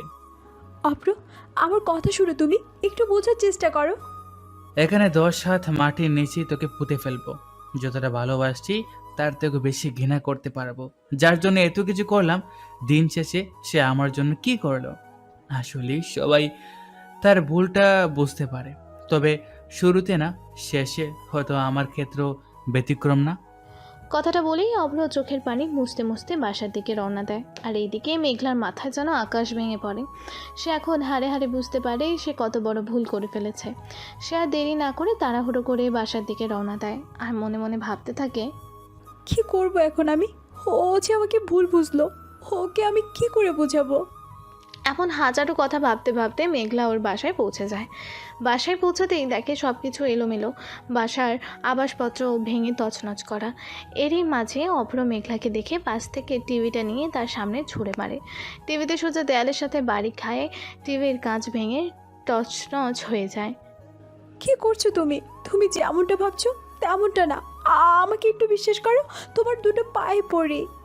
দেখ, তোর গায়ে হাত তুলতে আমার একবারও হাত কাঁপবে না। আমার সামনে থেকে চলে যা। তুমি আমাকে মারো, কাটো, যা পারো তা করো, আমি এক চুলো এখান থেকে সরবো না। যখন ওই ছেলের সাথে প্রীত করছিলি তখন মনে পড়েনি যে তোর স্বামী আছে? ছাড়স কোথাকার। তুমি আমাকে জারস বললে, বারবার বলতেছি তুমি যেটা দেখছো সেটা মিথ্যা। কিছু কিছু সময় চোখের দেখো মিথ্যা হয়। আর তুমি আমার বাবা মায়ের নামে আমাকে আজকে আঘাত দিলে। আচ্ছা, তারা আমাকে ফেলে দিয়ে চলে গিয়েছিল, তাতে আমার কি দোষ? আমি তো আর ইচ্ছে করে জন্মাইনি, তাই না? আসলে আমি জারজ। এবার চিৎকার করে বলল, জারজ জারজ জারজ। খুশি তুমি? আহ! চিৎকার করে রুম থেকে বের হয়ে যায়। এভাবে দেখতে দেখতে একটা মাস পার হয়ে যায়। এই এক মাসে অভ্র আর মেঘলা কেউ কারোর সাথে কথা বলে না। আগে অভ্র মেঘলাকে হাত খরচের জন্য যে টাকা দিত এখন সেটা দেওয়া বন্ধ করে দেয়, এমনকি পড়ালেখার খরচটাও বন্ধ করে দেয়। অবশ্য তারা দুজন একই বাসায় থাকে। এখন অভ্র কাজ করে আর এদিকে মেঘলা রান্নাবান্না করে সারাদিন ঘরের এক কোনায় বসে থাকে। এভাবে দেখতে দেখতে আরও কিছু দিন চলে যায়। একদিন হুট করে, কিরে, শুনলাম আগামী 3 দিন নাকি আমাদের কাজ অফ থাকবে? হ্যাঁ, বন্ধ থাকবে। আমি তো তাই শুনলাম। আচ্ছা দোস্ত, তোকে একটা কথা বলি, কিছু মনে করিস না। আরে তুই এমন করে বলছিস কেন? যা বলার বল না। আচ্ছা, তোর আর ভাবির সম্পর্কে যা শুনলাম তা কি সত্য? কথাটা শুনে অভ্র স্তব্ধ হয়ে যায়। একটু পরে বলে ওঠে, হ্যাঁ, যা শুনেছিস তাই সত্যি। আচ্ছা, দেখছিল কে? কেন, আমি নিজে। এরপর সমস্ত কথা আমি আকাশকে খুলে বলি, শুরু থেকে শেষ পর্যন্ত। কারণ এখানে আসার পরে আপন বলতে এই আকাশই আমার আপন ভাই বা বন্ধু। দুইটারই দায়িত্ব পালন করে। আমার কথা শুনে আকাশ বলে ওঠে, তোর কথা শুনে আমি অনেক অবাক হলাম, তবে আসলে বিষয়টা তোর একটু যাচাই করা দরকার ছিল। তুই কি সেই ছেলের সাথে দেখা করেছিস? না। তার সাথে এই বিষয়ে কথা বলেছিস? আমি জানি না বলিসনি। আর ভাবির কথাবার্তা শুনে আমার যতটুকু মনে হলো তুই যেটা ভাবছিস সেটা সত্যি না রে। যদি সত্যি এমন হতো তাহলে ভাবি এখনো অবধি নিজেকে এমনভাবে অটুট রাখতে পারত না। আচ্ছা, ওই কলেজে তো সব জায়গায় সিসি ক্যামেরা আওতায়, তুই কি সিসিটিভি ফুটেজ করেছিস? না। তুই এতটা নির্বোধ হবে আমি ভাবতে পারিনি। এই বিষয়টা তুই কালকে থেকেই যাচাই কর সত্য কি না। কথাগুলো শুনে অভ্রর কাছে একটু খটকা লাগে। তাই তো, যদি সত্যি মেঘলা এমন করে থাকে তাহলে তো নিজের মধ্যে অপরাধবোধ কাজ করবে, ওর চোখেতে একটা ভয় কাজ করবে। কই, তা তো আমি দেখলাম না। শোন, কালকে আমি আর তুই মিলে ওর কলেজে গিয়ে চল খোঁজ নিই। ওই ছেলেটাকে খুঁজে বের করেছি, সিসিটিভি ফুটেজ চেক করি। এরপরে কাজ শেষ করে অভ্র বাসায় চলে আসে। তারপরে যথানিয়মে নিজের খাবার খেয়ে মেঘলার সাথে কথা না বলে একপাশে ঘুমিয়ে পড়ে। এভাবে রাতটা কেটে যায়। পরের দিন সকালে ঘুম থেকে উঠে আকাশকে সাথে নিয়ে কলেজের উদ্দেশ্যে রওনা দেয়। নাস্তা করে নেয় হোটেল থেকে মাঝপথে। এরপর কলেজে পৌঁছাতে পৌঁছাতে 10টা বেজে যায়। কলেজে ঢুকতেই ওই দিন যে ছেলেটাকে মেঘলার সাথে অভ্র দেখেছিল ওই ছেলেটা দৌড়ে আসে। তারপরে অভ্রকে বলতে থাকে, ভাইয়া, ওই দিন মেঘলার সাথে আমাকে আপনি যেটা ভাবছেন ওটা সত্যি না। আসলে ওই দিন মেঘলা মাথা ঘুরে পড়ে যায়, তাই ওকে তুলে আমি শহীদ মিনারের উপর বসাই। ওর মাথা একদিকে বেঁকে পড়ে যাচ্ছিল, তাই আমি ওর মাথাটা আমার কাঁধে রাখি।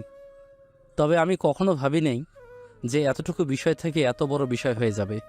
তুমি যে সত্যি বলছো, এটা কি প্রমাণ আছে? চল তাহলে আমরা সিসিটিভি ফুটেজ চেক করলেই বুঝতে পারবো কোনটা সত্যি কোনটা মিথ্যা। হ্যাঁ ভাইয়া, আপনি একদম ঠিক কথা বলেছেন। সেদিনের সেই সময়ের ফুটেজ চেক করলেই বোঝা যাবে। এরপর তারা সবাই মিলে কম্পিউটার কক্ষে যায়। তারপর তারা সবাই মিলে সিসিটিভি ফুটেজ চেক করে ওই দিনের ফুটেজ চেক করে অভ্র অবাক হয়ে যায়। তার হাত পা থরথর করে কাঁপতে থাকে, চোখ দিয়ে পানি টপ টপ করে পড়তে থাকে, কেননা ছেলেটা যা বলছে তার কথা সম্পূর্ণ সত্যি। ওই দিন মেঘলা মাথা ঘুরে পড়ে যায়। ছেলেটা মেঘলাকে তুলে শহীদ মিনারের ওপরে বসায়। পরবর্তীতে মেঘলার মাথা ভেঙে পড়ে যায়। শেষে বাধ্য হয়ে ছেলেটার কাঁধে মাথা রাখে। এরপর আর একটা মিনিটও অভ্র দেরি না করে দৌড়াতে দৌড়াতে বাসার উদ্দেশ্যে রওনা দেয়। বাসায় গিয়ে এসে দেখতে পায় মেঘলা খাটের একপাশে বসে আছে। চুপচাপ দৌড়ে গিয়ে মেঘলার পা ধরে কান্না করতে লাগে অভ্র। তারপরে কলেজে ঘটে যাওয়া সমস্ত ঘটনা মেঘলাকে খুলে বলে। আমি জানি আমি কত মাপের অযোগ্য, তোমার পায়ে পড়ি, আমাকে মাফ করে দাও। তুমি যদি না মাফ করো আমার আর পৃথিবীতে বেঁচে থেকে লাভ কি বলো? কথাটা শুনে মেঘলা অভ্রকে ঠাস করে একটা থাপ্পড় মেরে দেয়। স্বামীর স্থান সবসময় স্ত্রীর মাথায়। আমি কিচ্ছু মনে করিনি। তোমার জায়গায় যে কোনো মানুষ থাকলে এমনই রিয়েক্ট করতো। তবে ওই দিন আমার কথাটা একটু তুমি শুনতে, একটু বোঝার চেষ্টা করতে যে আমি কাজগুলো সত্যি করতে পারি কি না। আমি জানি আজকে তোমাকে মাফ করা আমার ঠিক না, তবে আমি যদি তোমাকে মাফ না করি তাহলে তোমার আর আমার মধ্যে কোনো পার্থক্য থাকবে না। আমাকে মাফ করে দিও, তোমাকে অনেক কষ্ট দিয়েছি আমি। কথাটা বলেই মেঘলা অভ্রকে জড়িয়ে ধরে। আরে না পাগলি, তুমি আমাকে এত ভালোবাসো যে আমি খুবই লাকি। আমি তো তোমাকে কত কষ্ট দিছি আমার পাগলিটা। আমিও তোমাকে অনেক ভালোবাসি। কথাটা বলে মেঘলা মিটমিট করে ডেভিল মার্কা একটা হাসি দেয়। এ থেকে বোঝা যায় এখানে খুব বড় একটা রহস্য আছে, খুব বড় একটা মাইন্ড গেম আছে। গল্পের সাথে থাকেন সবই বুঝতে পারবেন।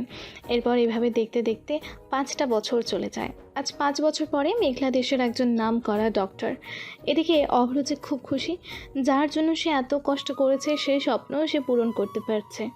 সে সবাইকে বলে বেড়ায় যে আমার বউ ডক্টর, আমার বউ ডক্টর। ওই হাসপাতালে বসে, গিয়ে আমার নাম বললে টাকা নেবে না। তবে একটা আজব বিষয়, মেঘলা ডক্টর হওয়ার পর থেকে অভ্রকে কেমন যেন অবহেলা করে। অভ্রর এটা কেন জানি সহ্য হয় না। একদিন মেঘলা তার হসপিটালের উদ্দেশ্যে বের হবে, এমন সময় অভ্র বলে, আচ্ছা মেঘলা, আমাকে সময় দেওয়ার মতো কি তোমার 5টা মিনিটও নেই? তোমার যে এত অবহেলা আমার আর সহ্য হয় না। আমি যদি জানতাম তুমি ডক্টরে এমন পরিবর্তন হয়ে যাবে তাহলে আমি কখনো চাইতাম না তুমি ডক্টর হোক। তোমার এই বালছাল বলা বন্ধ করবে? প্রতিদিন বাল কানের কাছে ঘ্যানোর ঘ্যানোর ভালো লাগে না। আমার শুরু থেকে আজ পর্যন্ত পড়াতে কত টাকা লাগছে হিসাব করে বলো, আমি তোমাকে ফেরত দিয়ে দিব নে। এটা তুমি বলতে পারলে? আরে দূর বাল, সামনে থেকে সরো তো, আমার দেরি হয়ে যাচ্ছে। কথাটা বলে এক প্রকার ধাক্কা মেরে মেঘলা বের হয়ে যায়। এমন অবহেলা নিত্যদিনের যেন এখনও সাথী অভ্রর। এইভাবে দেখতে দেখতে আরও কিছুদিন চলে যায়। একদিন রাতে অভ্র বসে বসে নিউজ দেখতেছে। ঘড়ির কাঁটায় আনুমানিক 9টা। সে মোবাইল স্ক্রিনের দিকে তাকিয়ে দেখে আকাশ তাকে কল দিচ্ছে। সে আর দেরি না করে কলটা রিসিভ করে। কলটা রিসিভ করতে আকাশ যা বলে তা শুনে অভ্র তো আকাশ থেকে পড়ে। আকাশ বলে, দোস্ত, ওই দিনের মতো ভাবি একটা ছেলের সাথে আবাসিক হোটেলে ঢুকতেছে। আমি তোকে ঠিকানা টেক্সট করে দিচ্ছি, তুই তাড়াতাড়ি চলে আয়। ওই দিন তো আমার কথা বিশ্বাস করলি না, মানুষের সামনে থাপ্পড় মারলি। আমার কাছে সেদিন প্রমাণ ছিল না ভাই, তাই তোকে প্রমাণ করতে পারিনি। আজকে তুই আয়, নিজের চোখে দেখবি। কথাটা শেষ করেই আকাশ অভ্রকে টেক্সট করে দেয় ঠিকানাটা। অভ্র তাড়াহুড়ো করে সে ঠিকানার উদ্দেশ্যে রওনা দেয়। তার পৌঁছাতে পৌঁছাতে কিছুটা দেরি হয়ে যায়। সে পৌঁছে শেষ মুহূর্তে দেখে তারই সদ্য বিবাহিত স্ত্রী ওই দিনের কলেজে সেই ছেলেটার সাথে আবাসিক হোটেল থেকে বের হচ্ছে। অনেকক্ষণই তো অতীতে থাকলেন আপনারা সবাই। এখন আসুন একটু বর্তমানে ফিরে যাই। ফ্ল্যাশব্যাক শেষ। অভ্র ওখান থেকে দৌড়ে তাদের সামনে গিয়ে দাঁড়ায়। মেঘলা, আমি যেটা দেখতেছি এটা কি সত্যি? কি করে পারলে তুমি? আমি তোমার জন্য কি করে নাই বলতে পারো? আমি আমার নিজের জীবনের সর্বোচ্চ দিছি তোমার জন্য। এখন সেই মুহূর্তে এসে তুমি এটা কি করে করতে পারলে বলো? আমি যা ভাবছি সব মিথ্যা। হায় রে নাটিকের পোলা, তুই কত বোকা শালা হারামজাদা। তুই আমারে জারজ বলেছিলে একটা সময়, মনে পড়ে? ওই দিন তোকে বলার মতো আমার পজিশন ছিল না, কিচ্ছু বলি নাই। কষ্ট লাগে বেবি, ফাটে। আসো তোমার ফাটা যায় কি একটু ভালোবেসে মরিচের গুঁড়া আর একটু হালকার উপর লবণ দিয়ে দিই। শালা অবাক হয়েছিস তুই? এত বোকা কি করে হতে পারিস? ছেলেটাকে চিনিস? বর্তমান দেশের টপ MBBS মেডিসিন বিশেষজ্ঞ ডক্টর সাজ্জাদ চৌধুরী। এর আরেকটা পরিচয় আছে। 5 বছর আগে আমাকে যে ছেলেটার কাঁধে মাথা নিয়ে বসে থাকতে দেখেছিলি, এটাই সেই ছেলে। আসলে ওই দিন তোরে আমি ছেড়ে দিতাম, তবে তোর থেকে আমার আরও কিছু স্বার্থ প্রয়োজন ছিল। তুই না থাকলে আমি ডাক্তার হতে পারতাম না, এই পজিশনে আসতে পারতাম না। এটার বিনিময়ে যে আমি তোর সাথে থাকছি, হিসাব বরাবর না? ওই দিন তোকে ভুল বোঝানোর জন্য কি কষ্ট করা লাগছে রে ভাই আমার। ওই দিন তুই আমাকে দেখে ফেলার পর আমি ভাবছিলাম সব কিছু এমনিতেই ঠিক হয়ে যাবে, তবে তো ঠিক হওয়ার কোনো নামগন্ধই দেখি না। তাই বাধ্য হয়ে আমি আর সাজ্জাদ প্ল্যান করি, তুই যেটা সিসিটিভি ফুটেজ দেখেছিলি ওটারই ভিডিও করি। পরবর্তীতে কম্পিউটার কক্ষে টাকা খাইয়ে ওই ভিডিওটার সাথে ওই দিনের তারিখ সময়টা সালটা বসিয়ে দেই। হয়ে গেল ওই দিনের সিসিটিভি ফুটেজ, আর সেই দিনের আসল সিসিটিভি ফুটেজ ডিলিট করে দিন। তারপরে তোকে ব্যবহার করে আজকে আমি এই জায়গায়। তোর আর আমার লাইফে কোনো প্রয়োজন নেই। এই যে দেখতেছিস সাজ্জাদ চৌধুরী, আমার ফিউচার হাজব্যান্ড। তোর গা থেকে কি ঘ্যাস বাড়াচ্ছে? আমার হাজব্যান্ড থেকে দূরে সর। আর তুই আমাকে পড়ানোর জন্য যে টাকা খরচ করেছিলি আমি তোকে পাঠিয়ে দেব, সমস্যা নেই ভাই। তুই আর আমার আশেপাশে করিস না, তাহলে তোরে পুলিশে দিয়ে দিব। আর 7 দিনের মধ্যে ডিভোর্স লেটার পেয়ে যাবে। পারলে তুই সিগনেচার করে দিস, না হয় ভিজায় ভিজায় পানি খাস।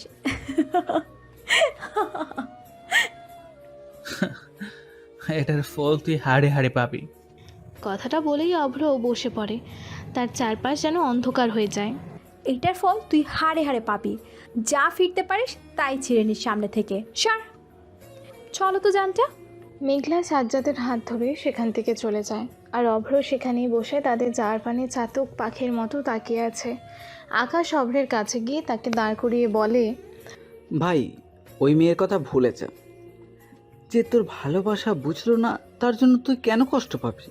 তুই ওকে ভুলে নতুন করে বাঁচার স্বপ্ন দেখ। আকাশের কথা শুনে অভ্র কিছু বলে না। আকাশ অভ্রকে নিয়ে তার বাসায় দিয়ে চলে যায়। অভ্র শান্ত হয়ে বসে আছে, কিছু বলছে না। আকাশ অভ্রকে এই অবস্থায় একা ছেড়ে যেতে পারছে না। এভাবে কয়েকটা দিন পার হয়ে যায়। আকাশ অভ্রকে বলে, ভাই, তুই কি এভাবেই থাকবি? একটা মেয়ের জন্য নিজের লাইফ শেষ করবি? আজ অভ্র আকাশের কথায় রিপ্লাই দেয়, না ভাই, আমি ওই অহংকারী মেয়ের জন্য আমার লাইফ শেষ করব না। ওই মেয়ে বড় ডক্টর হয়ে আমার ভালোবাসা অস্বীকার করে চলে গেছে, তো এবার তুই দেখতে থাক, একদিন ওই মেয়ে নিজে আসবে আমার কাছে। আজ আমি তোকে চ্যালেঞ্জ করলাম। আকাশ অভ্রের কথা শুনে অবাক হয়ে বলে, কি করবি ভাই? কিছু তো একটা করব। ওই অহংকারী মেয়ের ধম্ব যতক্ষণ না ভাঙবো ততক্ষণ আমার নিস্তার নেই। ভাই, তুই যা করবি আমি তোর সঙ্গে আছি। দেখতে দেখতে 6টা মাস পার হয়ে যায়। এখন অভ্র ও মেঘলার মধ্যে কোনো সম্পর্ক নেই। আকাশ আজ যদি কাউকে সব থেকে বেশি ঘৃণা করে সেটা একমাত্র মেঘলাকে। মেঘলা সাজ্জাদের সঙ্গে লিভিংয়ে থাকে। সাজ্জাদ মেঘলাকে বিয়ে করেনি। মেঘলা তার কেবিনে বসে একটা পেশেন্টের রিপোর্ট দেখছে। এমন সময় একজন নার্স, বয়সে 22 কি 23 হবে, সুন্দর ফর্সা চেহারা, গালে ঈষৎ টোল পরে হাসলে। নার্স শিলা এসে বলে, ম্যাডাম আসতে পারি? মেঘলা রিপোর্টের দিকে থেকে মুখ না তুলেই বলে, হ্যাঁ বলো শিলা। ম্যাডাম আজ একটা মিটিং আছে ডক্টরদের। নার্সিং হোমের মালিক আসছেন, উনি কিছু রুলস ও রেগুলেশন তৈরি করতে চান এই নার্সিং হোমে। মেঘলা কথাটা শুনে একটু অবাক হয়ে বলে, কেন, এসবের কি দরকার? সেটা তো আমি বলতে পারবো না ম্যাডাম। মেঘলা কথাটা শুনে আর কিছু না বলে শিলাকে বলে, মিটিং কখন আছে? ম্যাডাম মিটিং 7টায় আছে। মেঘলা শিলার কথা শুনে হাতের ঘড়িটার দিকে দেখে। ঘড়িতে বাজে 6:50। মেঘলা ঘড়ি দেখে তড়িঘড়ি করে বলে, 6:50? আমাকে তো এক্ষুনি যেতে হবে। মেঘলা কেবিন থেকে বার হতেই সাজ্জাদের সঙ্গে দেখা। সাজ্জাদ বলে, বেবি, তুমি কিছু শুনেছ? হ্যাঁ শিলা বলো, কি মিটিং নাকি আছে? ম্যানেজিং ডাইরেক্টর আসছে? তুমিও কি? হ্যাঁ, আমাকেও একজন খবর দিল, তাই তো এলাম। চলো দুজনে একসঙ্গে যাই। হ্যাঁ যান, চলো। দুজনে হাঁটতে হাঁটতে মিটিং রুমের কাছে আসে। সিনিয়র ডক্টর নাহিদ বলে, ওই লাভ বার্ডস এখানে এভাবে ঘুরো না। আর হ্যাঁ, শুনছি এখানে এবার নতুন ম্যানেজিং ডাইরেক্টর এসেছে, তাই উনি ওনার মতো রুলস ও রেগুলেশন চালু করবে। আমাদের আগের স্যারের কোনো কথা আর চলবে না। ডক্টর নাহিদ, আপনি এইসব নিয়ে এত ভাববেন না। আরে কি এমন রুল করবে যে আমাদের ভয় পেতে হবে? আমরা ডক্টর, আমাদের ভয় পেলে চলবে? তারপরেও আরে ছাড়ুন না ডক্টর নাহিদ।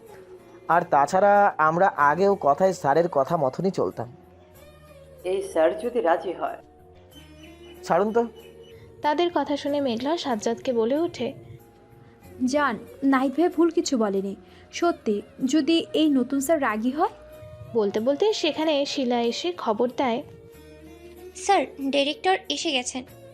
সবাইকে মিটিং রুমে অপেক্ষা করতে বলছেন। ওকে মিস শিলা, আপনি দয়া করে অভিজ্ঞ ও শাওনকে বলেন টেবিলে জলের বোতল রাখতে। Okay sir. চলুন আমরা যাই। ওকে চলুন ডক্টর নাহিদ। মিটিং রুমে অনেক ডক্টর বসে আছে অধীর আগ্রহে নতুন ডিরেক্টরকে দেখার জন্য। কেউ কেউ তো ভয়ও পাচ্ছে, এটা ভেবে যদি নতুন ডিরেক্টর খুব রাগী হয়। আবার কেউ কেউ ভাবছে নতুন ডিরেক্টর যেন আগে স্যারের মতো হয়। এইসব হাজারো ভাবনার মাঝে একজন সুঠাম পুরুষ মিটিং রুমের দরজায় এসে দাঁড়ায়। একজন বলে ওঠে, ও যে স্যার এসে গেছেন। তখনই সবাই দরজার দিকে তাকায়। সবার মাঝে দুজনের চোখ আটকে যায় সেই লোকটাকে দেখে। তারা আর কেউ নয়, সাজ্জাদ ও মেঘলা। মেঘলা নিজের মনে বলে ওঠে, অব্র, এটা কি সত্যি অব্র, নাকি আমি ভুল দেখছি? অব্র এরকম পোশাকে এখানে, ওর পাশে এত লোক, বুঝলাম না। একে তো চেনাই যাচ্ছে না।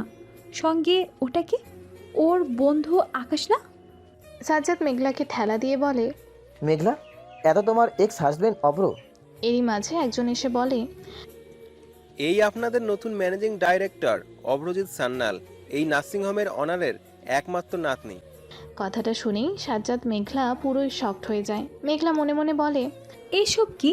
এই খ্যাত ছোট লোক দিনমজুর এত কম সময়ের মধ্যে এই জায়গায় এলো কি করে? এটা অসম্ভব একটা ব্যাপার। এক মিনিট, একটু আগে ওই ছেলেটা কি বলল? ও নার্সিং হোমের ওনারের নাতনি। ওর নাম সিফাত চৌধুরী। অভ্র রুমের ভেতর যেতে গিয়ে সামনে মেঘলা ও সাজ্জাদকে দেখে একটু অবাক হয়, সাথে খুশিও হয় এবং ওদের দিকে তাকিয়ে একটা কুটিল হাসি দিয়ে নিজের চেয়ারে গিয়ে বসে। সবাই তার দিকে তাকিয়ে আছে। আকাশ সবার মাঝে বলে ওঠে, শুনুন, আজ থেকে আপনাদের যা কিছু দায় দরকার সবটা আপনারা অব্র স্যারের কাছে জানাবেন। আজ থেকে উনি আপনাদের নতুন ডাইরেক্টর। ডক্টর নাহিদ বলে ওঠে, স্যার, তাহলে আমাদের সিফাত স্যার আর আসবে না এখানে? না, আজ থেকে ইনি এই নার্সিংহোমের ইনচার্জ। Okay sir. স্যার, আমরা কি আপনার... অভ্র হাতের ইশারায় নাহিদকে থামিয়ে দিয়ে বলে, আসুন। এই নার্সিং হোমের হেড ডক্টর কে আছে? স্যার, আমি ডক্টর নাহিদ শেখ। ওকে ডক্টর নাহিদ, আমি এখানে কিছু নতুন নিয়ম এড করছি, সেগুলো আপনারা ফলো করবেন। যদি তার কোনো অন্যতা হয় তবে তার জন্য কঠিন পানিশমেন্ট আছে। ওকে স্যার, আপনি যেমন বলবেন তেমনটাই হবে আজ থেকে এই নার্সিং হোমে। ওকে, অল মাইন্ড ইট। আমাকে যেন দ্বিতীয়বার কথাটা রিপিট করতে না হয়। অভ্র আর কিছু না বলে সাজ্জাদ ও মেঘলার দিকে আরও একবার কঠোর দৃষ্টিতে তাকিয়ে চলে যায়। এতক্ষণ কি হয়ে গেল যেন সেটা বুঝতেই পারল না মেঘলা। অভ্র গাড়িতে উঠতে যাবে তখন আকাশ অভ্রকে বলে, অপর ভাই আমার, তুই ঠিক আছিস? আমার আবার কি হবে? আমি ঠিক আছি। এখানে ওই মেয়েটা, ও যদি আবার তোকে ব্যবহার করতে চাই, যদি আবার তোর ক্ষতি করে? আমি আর ওই আগের অব্র নয় আকাশ, যে আমাকে বোকা বানিয়ে চলে যাবে। সে তো জানি। আচ্ছা শোন না। হ্যাঁ বল। কাল অনু আসবে, মনে আছে তো? কিন্তু কাল অনু আসবে আমার তো একটুও মনে ছিল না। থ্যাঙ্কস ইয়ার মনে করে দেওয়ার জন্য, না হলে আমার খবর ছিল। একদিন তুই তোর এই বলে যাওয়ার চক্করে নির্ঘাত অনুর কাছে মার খাবি। আর বলিস না ভাই। ওইদিকে মেঘলা নিজের কেবিনে বসে অভ্রর কথা ভাবছে। এমন সময় সাজ্জাদ এসে বলে, বেবি কি ভাবছো? সাজ্জাদের গলার আওয়াজ পেয়ে মেঘলা একটু চমকে উঠে বলে, তুমি? হ্যাঁ আমি ছাড়া আর কে হবে শুনি? ও, তুমি কি তোমার এক্সকে আশা করেছিলে? এসব কি কথা বলছো জান? আমি ওই খ্যাটটার কথা ভাবতে যাব কেন? ও এখন আর খেতে নেই, ও এখন কোটিপতি, এই নার্সিং হোমের মালিক, তাই ওকে খ্যাত বলাটা ঠিক মানায় না। ওই খ্যাটটা নিজের শরীরে যতই কাকের জায়গায় ময়ূরের পালক লাগাক, কাক কাকই থাকে, ময়ূর হয়ে যায় না। ঠিক আছে, আমিও দেখি তুমি কতদিন এই কথাটা ভাবো। এখন চলো কিছু খেয়ে আসি, খিদেই পেট চোট করছে। ওকে যান, চলো। ওরা দুজন বাইরে যেতে গেলে ডক্টর নাহিদের সঙ্গে দেখা হয়। নাহিদ সাজ্জাদকে বলে, কোথায় যাচ্ছ সাজ্জাদ? ডক্টর নাহিদ, আমরা একটু খেতে যাচ্ছি। খেতে যাও, আপত্তি নেই, তবে 15 মিনিটের মধ্যে যেন আবার কেবিনে দেখতে পাই। 15 মিনিটের মধ্যে? হ্যাঁ, স্যারের নতুন নিয়মের মধ্যে এটাও একটা। সন্ধ্যের লাঞ্চ টাইম মাত্র 15 মিনিট। আর হ্যাঁ, বাইরে যাওয়ার আগে পেশেন্ট মিতাকে একবার দেখে যাবেন। ডক্টর, পেশেন্ট মিতা তো সুস্থ আছেন। না, ওনার প্রেশার লো, মাথা ঘুরে যাচ্ছে। ওকে স্যার, আমি দেখছি। মেঘলা সাজ্জাদের দিকে ঘুরে বলে, যান, একটু ওয়েট, আমি ওনাকে দেখিয়ে আসছি। ওকে বেবি, আমিও যাচ্ছি, চলো। এদিকে আকাশ ও অভ্র বাসায় আসতে তারা নানা ভাই সিফাত সাহেব বলে, কি রে নানু ভাই, কেমন কাটলো প্রথম দিন? খুব ভালো নানা ভাই, আমি ভাবিনি আমার জন্য ওখানে একটা এত বড় চমক থাকবে। চমক? আকাশ সিফাত সাহেবকে বলে, না না ভাই, ওটা আপনি বুঝবেন না। আচ্ছা তাই, আমি বুঝবো না? হ্যাঁ, সময় হলে জানতে পারবেন। এমন সময় অভ্রের ফোনে একটা কল আসে। ফোনটা হাতে নিয়ে বলে, নানা ভাই, আমি একটু যাচ্ছি। আকাশ, তোর সঙ্গে পরে কথা বলছি। আকাশ ও সিফাত সাহেব সেখানে বসে থাকে। আকাশ মনে মনে ভাবে, এই একটা কল, যার সম্বন্ধে আমি কিচ্ছু জানি না, ও কখন আমাকে বলেও নি। এই কলটা কে করে যার জন্য ও সবার থেকে দূরে চলে যায়। রাত প্রায় 12টা। মেঘলা ও সাজ্জাদ বাসায় যায়। মেঘলা ফ্রেশ হয়ে বাইরে আসে। সাজ্জাদ মেঘলাকে পেছন থেকে জড়িয়ে ধরে। মেঘলা সাজ্জাদকে নিজের থেকে ছাড়িয়ে বলে, সাজ্জাদ, কিচ্ছু ভালো লাগছে না, খুব টায়ার্ড, আমাকে একটু রেস্ট নিতে দাও। কিন্তু বেবি। প্লিজ সাজ্জাদ। সাজ্জাদ খেয়াল করে এই কমাসে এই প্রথমবার মেঘলা ওকে নাম ধরে ডাকলো। সাজ্জাদ একটু অবাক হয়ে ভাবে, কি হয়েছে ওর? ওর কি পুরনো এক্স হাজবেন্ডকে দেখে প্রেম জেগে উঠলো নাকি? পরের দিন আকাশকে অনু নিতে এয়ারপোর্টে যায়। অনু আকাশকে দেখে তার কাছে এগিয়ে গিয়ে বলে, তুমি একাই এসেছো? ভাইয়া আসেনি? অভ্র একটা মিটিং আছে, তাই আসতে পারিনি। আজকেও ভাইয়া মিটিং রেখেছে? মিটিংটা ইম্পর্টেন্ট অনু, তুমি রাগ করো না ওর উপর। রাগ নয় আকাশ, তবে আমি ভেবেছিলাম আজ হয়তো ভাইয়া আসবে আমাকে নিতে। আচ্ছা ঠিক আছে, মন খারাপ করো না, চলো যাই। আকাশ অনুর হাত ধরে গাড়ির কাছে আসে। ওদিকে অভ্র একটা মিটিং শেষ করে নার্সিং হোম যায়। শিলা এসে বলে, স্যার আসুন। আপনার নাম? স্যার, আমি শিলা, এই নার্সিং হোমের ট্রেনিং নার্স। ওকে, আপনি ডক্টর নাহিদকে বলুন আমার সঙ্গে আমার কেবিনে দেখা করতে। ওকে স্যার, আমি ডেকে দিচ্ছি। আর হ্যাঁ, ডক্টর মেঘলাকেও পাঠিয়ে দেবেন। স্যার, উনি তো এখনো আসেনি। কি, উনি এখন আসেনি? না স্যার। উনি কি সব সময় এভাবেই লেট করেন? না স্যার, উনি পেশেন্টদের নিয়ে খুব পসেসিভ, কিন্তু আজ কেন লেট করছে বুঝতে পারছি না। ওকে, উনি এলেই আমার সঙ্গে দেখা করতে বলবেন। Okay sir. শিলা চলে যায়। অভ্র নিজের কেবিনে বসে ফাইলপত্রগুলো দেখছে। সমস্ত ডক্টরদের সিভি চেক করছে। এমন সময় ডক্টর নাহিদ এসে বলে, স্যার, আসতে পারি? আসুন। স্যার, আপনি আমাকে রেখেছেন? হ্যাঁ ডাকলাম, বসুন বলছি। Okay sir. অভ্র নাহিদের দিকে তাকিয়ে বলে, আচ্ছা ডক্টর নাহিদ, আপনি এখানে কতদিন আছেন? আমি প্রায় 6 বছর আছি স্যার। আচ্ছা, আপনি থাকেন কোথায়? আমি এই নার্সিং হোমের কটেজে থাকি। আচ্ছা, ডক্টর মেঘলা ও ডক্টর সাজ্জাদ কেমন? ডক্টর মেঘলা মানুষ হিসেবে কেমন বলতে পারছি না, তবে উনি ওনার ডিউটি ঠিক করেই করেন। থ্যাঙ্কস, এখন আপনি আসতে পারেন। Okay sir. নাহিদ চলে যায়। অভ্র কিছু কথা ভাবছিল। হঠাৎ একটা কল আসতে অভ্র কেবিন থেকে বেরিয়ে যায়। মেঘলা নার্সিং হোমে আসতেই শিলার সঙ্গে দেখা। শিলাকে দেখে মেঘলা বলে, শিলা, এদিকে এসো। শিলা মেঘলার সামনে এসে দাঁড়িয়ে বলে, হ্যাঁ ম্যাডাম, বলুন। আচ্ছা, আজকে মিস্টার অভ্রজিৎ স্যার এসেছেন? জি ম্যাডাম, উনি এসেছেন, আর এসেই আপনাকে খুঁজছিল। শিলার কথা শুনে মেঘলা মনে মনে ভাবে, কি, অভ্র এখানে এসেছে আজ আর আমাকেও খুঁজেছিল? এর মানে আজ আমার খবর আছে। শিলা মেঘলাকে বলে, ম্যাডাম যাবেন না? মেঘলা শিলার কথা শুনে ভাবনার জগৎ থেকে বেরিয়ে বলে, হ্যাঁ যাচ্ছি।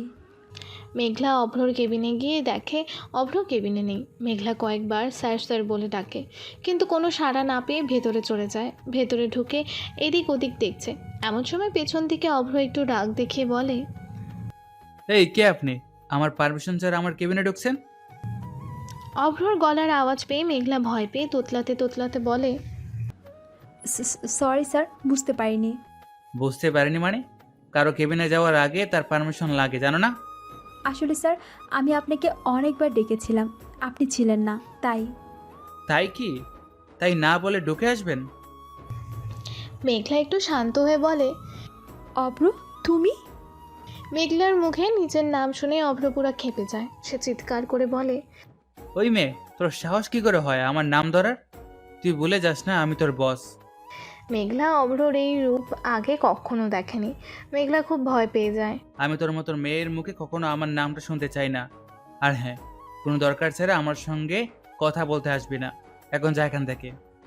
মেঘলা আর কিছু না বলে সেখান থেকে চলে আসে। হঠাৎ অভ্রর একটা কথা মনে পড়তে একজনকে বলে, ওই শোনো, সবাইকে মিটিং রুমে যেতে বলো, আমি আসছি। ছেলেটা অভ্রর কথা শুনে সবাইকে খবর পাঠায়। সবাই মিটিং রুমে আসে। মেঘলা আজ অভ্রকে খুব ভয় পাচ্ছে। সে ভয়ে ভয়ে অভ্রর পাশের সিটে গিয়ে বসে। সবাই এসেছে, আসেনি শুধু সাজ্জাদ। অভ্র সবার উদ্দেশ্যে বলে, শুনুন, আজ আমাদের এখানে আরও কয়েকটা নতুন ডক্টর ও নার্স জয়েন করবে। নাহিদ কথাটা শুনে অভ্রকে বলে, স্যার, ওনারা কখন আসবে? ওনারা আধা ঘন্টার মধ্যে আসবে। তবে একটা কথা, হ্যাঁ স্যার, বলুন। ওনাদের সবার মধ্যে একজন স্পেশাল মানুষ আছে, আমার খুব কাছের একজন। উনি একজন কার্ডিওলজিস্ট, ডক্টর অনন্যা চৌধুরী। ওনার জন্য স্পেশাল কেবিন রেডি করার ব্যবস্থা করুন। ওকে স্যার, আমি করে দিচ্ছি। আচ্ছা শুনুন, ওনার কেবিন আমার কেবিনের পাশে করবেন। কথাটা শুনে মেঘলা বলে ওঠে, স্যার, আপনার পাশের কেবিনটা তো আমার, ওখানে কি করে? ও আমার কাছের স্পেশাল, তাই অনন্যা আমার পাশের কেবিনে থাকবে। Do you have a problem? Meghla একটু মনটা খারাপ করে বলে, no sir, it's all right. আপনার স্পেশাল গেস্ট আপনার পাশে থাকবে, আমার সমস্যা হবে কেন? গুড। ডক্টর নাহিদ, কেবিনটা 10 মিনিটের মধ্যে আমার রেডি চাই। Okay sir. অভ্রর মুখে একজন স্পেশাল মানুষ শুনে মেঘলার কেমন একটা হতে লাগলো। অভ্র মিটিং ডিসমিস করে দেয়। নাহিদকেই কেবিন রেডি করে। মেঘলা সব দেখছে, রাগও হচ্ছে, কিন্তু কিছু বলতে পারছে না। এতদিন পর অভ্রকে দেখে মেঘলার মনে কিছু একটা উথাল পাথাল হচ্ছে। মেঘলা সেই অনুভূতির মানে খুঁজে পায় না। তার খুব কষ্ট হচ্ছে এসব দেখে। বুকের বাঁ পাশটায় হালকা ব্যথা অনুভব করছে, কিন্তু কেন হচ্ছে তার উত্তর খুঁজে পাচ্ছে না মেঘলা। ওইদিকে অভ্র আড়াল থেকে মেঘলার কার্যকলাপ দেখছে আর মনে মনে বলছে, এটা তো মাত্র শুরু, আগে আগে দেখো হোতা হে কিয়া। অভ্র দাঁড়িয়ে এসব ভাবছে। এমন সময় নাহিদ বলে, স্যার, কাজ কমপ্লিট। ওকে, আপনারা এবার আসতে পারেন। Okay sir. এইসব কিছুর পর হঠাৎ সাজ্জাদ আসে। সাজ্জাদ দেখে মেঘলার কেবিনে কী সব হচ্ছে। সাজ্জাদ মেঘলার কাছে গিয়ে বলে, বেবি, এইসব কি? তোমার কেবিন ফাঁকা কেন? আর তুমি এখানে? মেঘলা সাজ্জাদকে সব বলে। সব শুনে সাজ্জাদ বলে, এর মানে অন্য কারোর জন্য তোকে সরিয়ে দেবে? এটা তো ঠিক না। এখন অপর এখানে সবার বস, তাই ওর কথা আমাদের শুনতেই হবে। কিন্তু তাই বলে ও তোমার কেবিনটাই দেখতে পেলো? ছাড়ো এসব, চলো যাই। অভ্র ওদের দুজনকে দেখে মনে মনে বলে, তোরা দুজন মিলে যে কষ্ট আমাকে দিয়েছিস, তার সুদে আসলে ফেরত দেবো তোদের আমি। শুধু দেখতে থাক। একটু পর নতুন ডক্টর ও নার্স আসে। সবাই অভ্রর সঙ্গে দেখা করতে যায়। অভ্র সবার সঙ্গে পরিচয় করিয়ে দেয়। সবাই এক এক করে চলে যায়। অনন্যা এসে অভ্রকে জড়িয়ে ধরে, যেটা মেঘলা একদম মেনে নিতে পারেনি। তার কেন এত রাগ হচ্ছে সে বুঝতে পারছে না। সে নিজেকে প্রশ্ন করে, কি হয়েছে আজ তোর? আজ তুই খ্যাটটাকে দেখে কেন তোর এমন মনে হচ্ছে? কেন অন্য মেয়ের পাশে ওকে মেনে নিতে পারছিস না? কেন কেন কেন? মেঘলার ভাবনার মাঝে অনন্যা এসে হাত বাড়িয়ে দেয়। আসসালামু আলাইকুম, আমি ডক্টর অনন্যা চৌধুরী, এই নার্সিংহোমের কার্ডিওলজিস্ট। ওয়ালাইকুম আসসালাম, আমি ডক্টর মেঘলা, হার্ট সার্জন। অনন্যা মানে অনু মেঘলার কথা শুনে মনে মনে বলে, হার্ট সার্জন, অথচ নিজে হার্টকেই চিনতে পারল না। কি হলো ডক্টর অনন্যা, কি ভাবছেন? না না, কিছু না, আসছি। অনন্যা অভ্রর কাছে গিয়ে বলে, ভাইয়া, তুমি ওই মেয়েটাকে এত ভালোবেসেছিলে? অভ্র অনুর মুখে হাত দিয়ে চেপে বলে, চুপ, আস্তে কথা বল। আর একটা কথা এখানে কেউ যেন না জানে তুই আমার বোন হস। তুই শুধু আমাকে একটু হেল্প কর ওকে শাস্তি দিতে। পারবে ভাইয়া নিজে ভালোবাসার মানুষটাকে শাস্তি দিতে? পারবো, পারতে তো হবেই আমাকে। ও আমার ভালোবাসাকে অপমান করেছে, সে অপমানের মাসুল ওকে দিতেই হবে। এখন বল, তোর আসতে কোনো অসুবিধা হয়নি তো? তার আগে বলো তুমি আমাকে নিতে গেলে না কেন? একটা জরুরি মিটিং ছিল, সরি বোন। হয়েছে, আর নাটক করতে হবে না, আমি আসছি, এখন আকাশ অপেক্ষা করছে। হ্যাঁ হ্যাঁ বুঝি, ভালোবাসার মানুষকে পেলেই ভাইয়া কি মনে থাকে না? ভাইয়া এবার কিন্তু বেশি হয়ে যাচ্ছে, আকাশকে নিয়ে কথা হবে না। আর হ্যাঁ, থ্যাংক ইউ ভাইয়া আম্মুর কথায় আমাকে এখানে একটা সুযোগ করে দেওয়ার জন্য। পাগলি বোনের কথা শোনো, তুই আমার বোন, তোর জন্য এটুকু করবো না তো কার জন্য করবো? আন্টি এখন কেমন আছে? আম্মুর শরীর এখন খুব একটা ভালো না। ঠিক আছে, সামনের সপ্তাহে আমি আন্টিকে একবার দেখে আসবো। অনু ও অভ্রর কথাগুলো দূর থেকে মেঘলা দেখছে আর জ্বলছে। মেঘলাকে এমন দেখে সাজ্জাদের রাগ হতে লাগে। সে মনে মনে বলে, আমি এই অভ্রকে ছাড়বো না, ওদের আলাদা করেও শান্তি নেই। আমি সেই দিনও অন্যদের দুজনকে আলাদা করেছিলাম, আজও দরকার হলে করব। আমি ওদের কখনো এক হতে দেব না। মেঘলা শুধুই আমার। সেদিন তুই আমাকে মেঘলার থেকে দূর করেছিলি, আর নয়, এবার আমি তোদের আলাদা করব।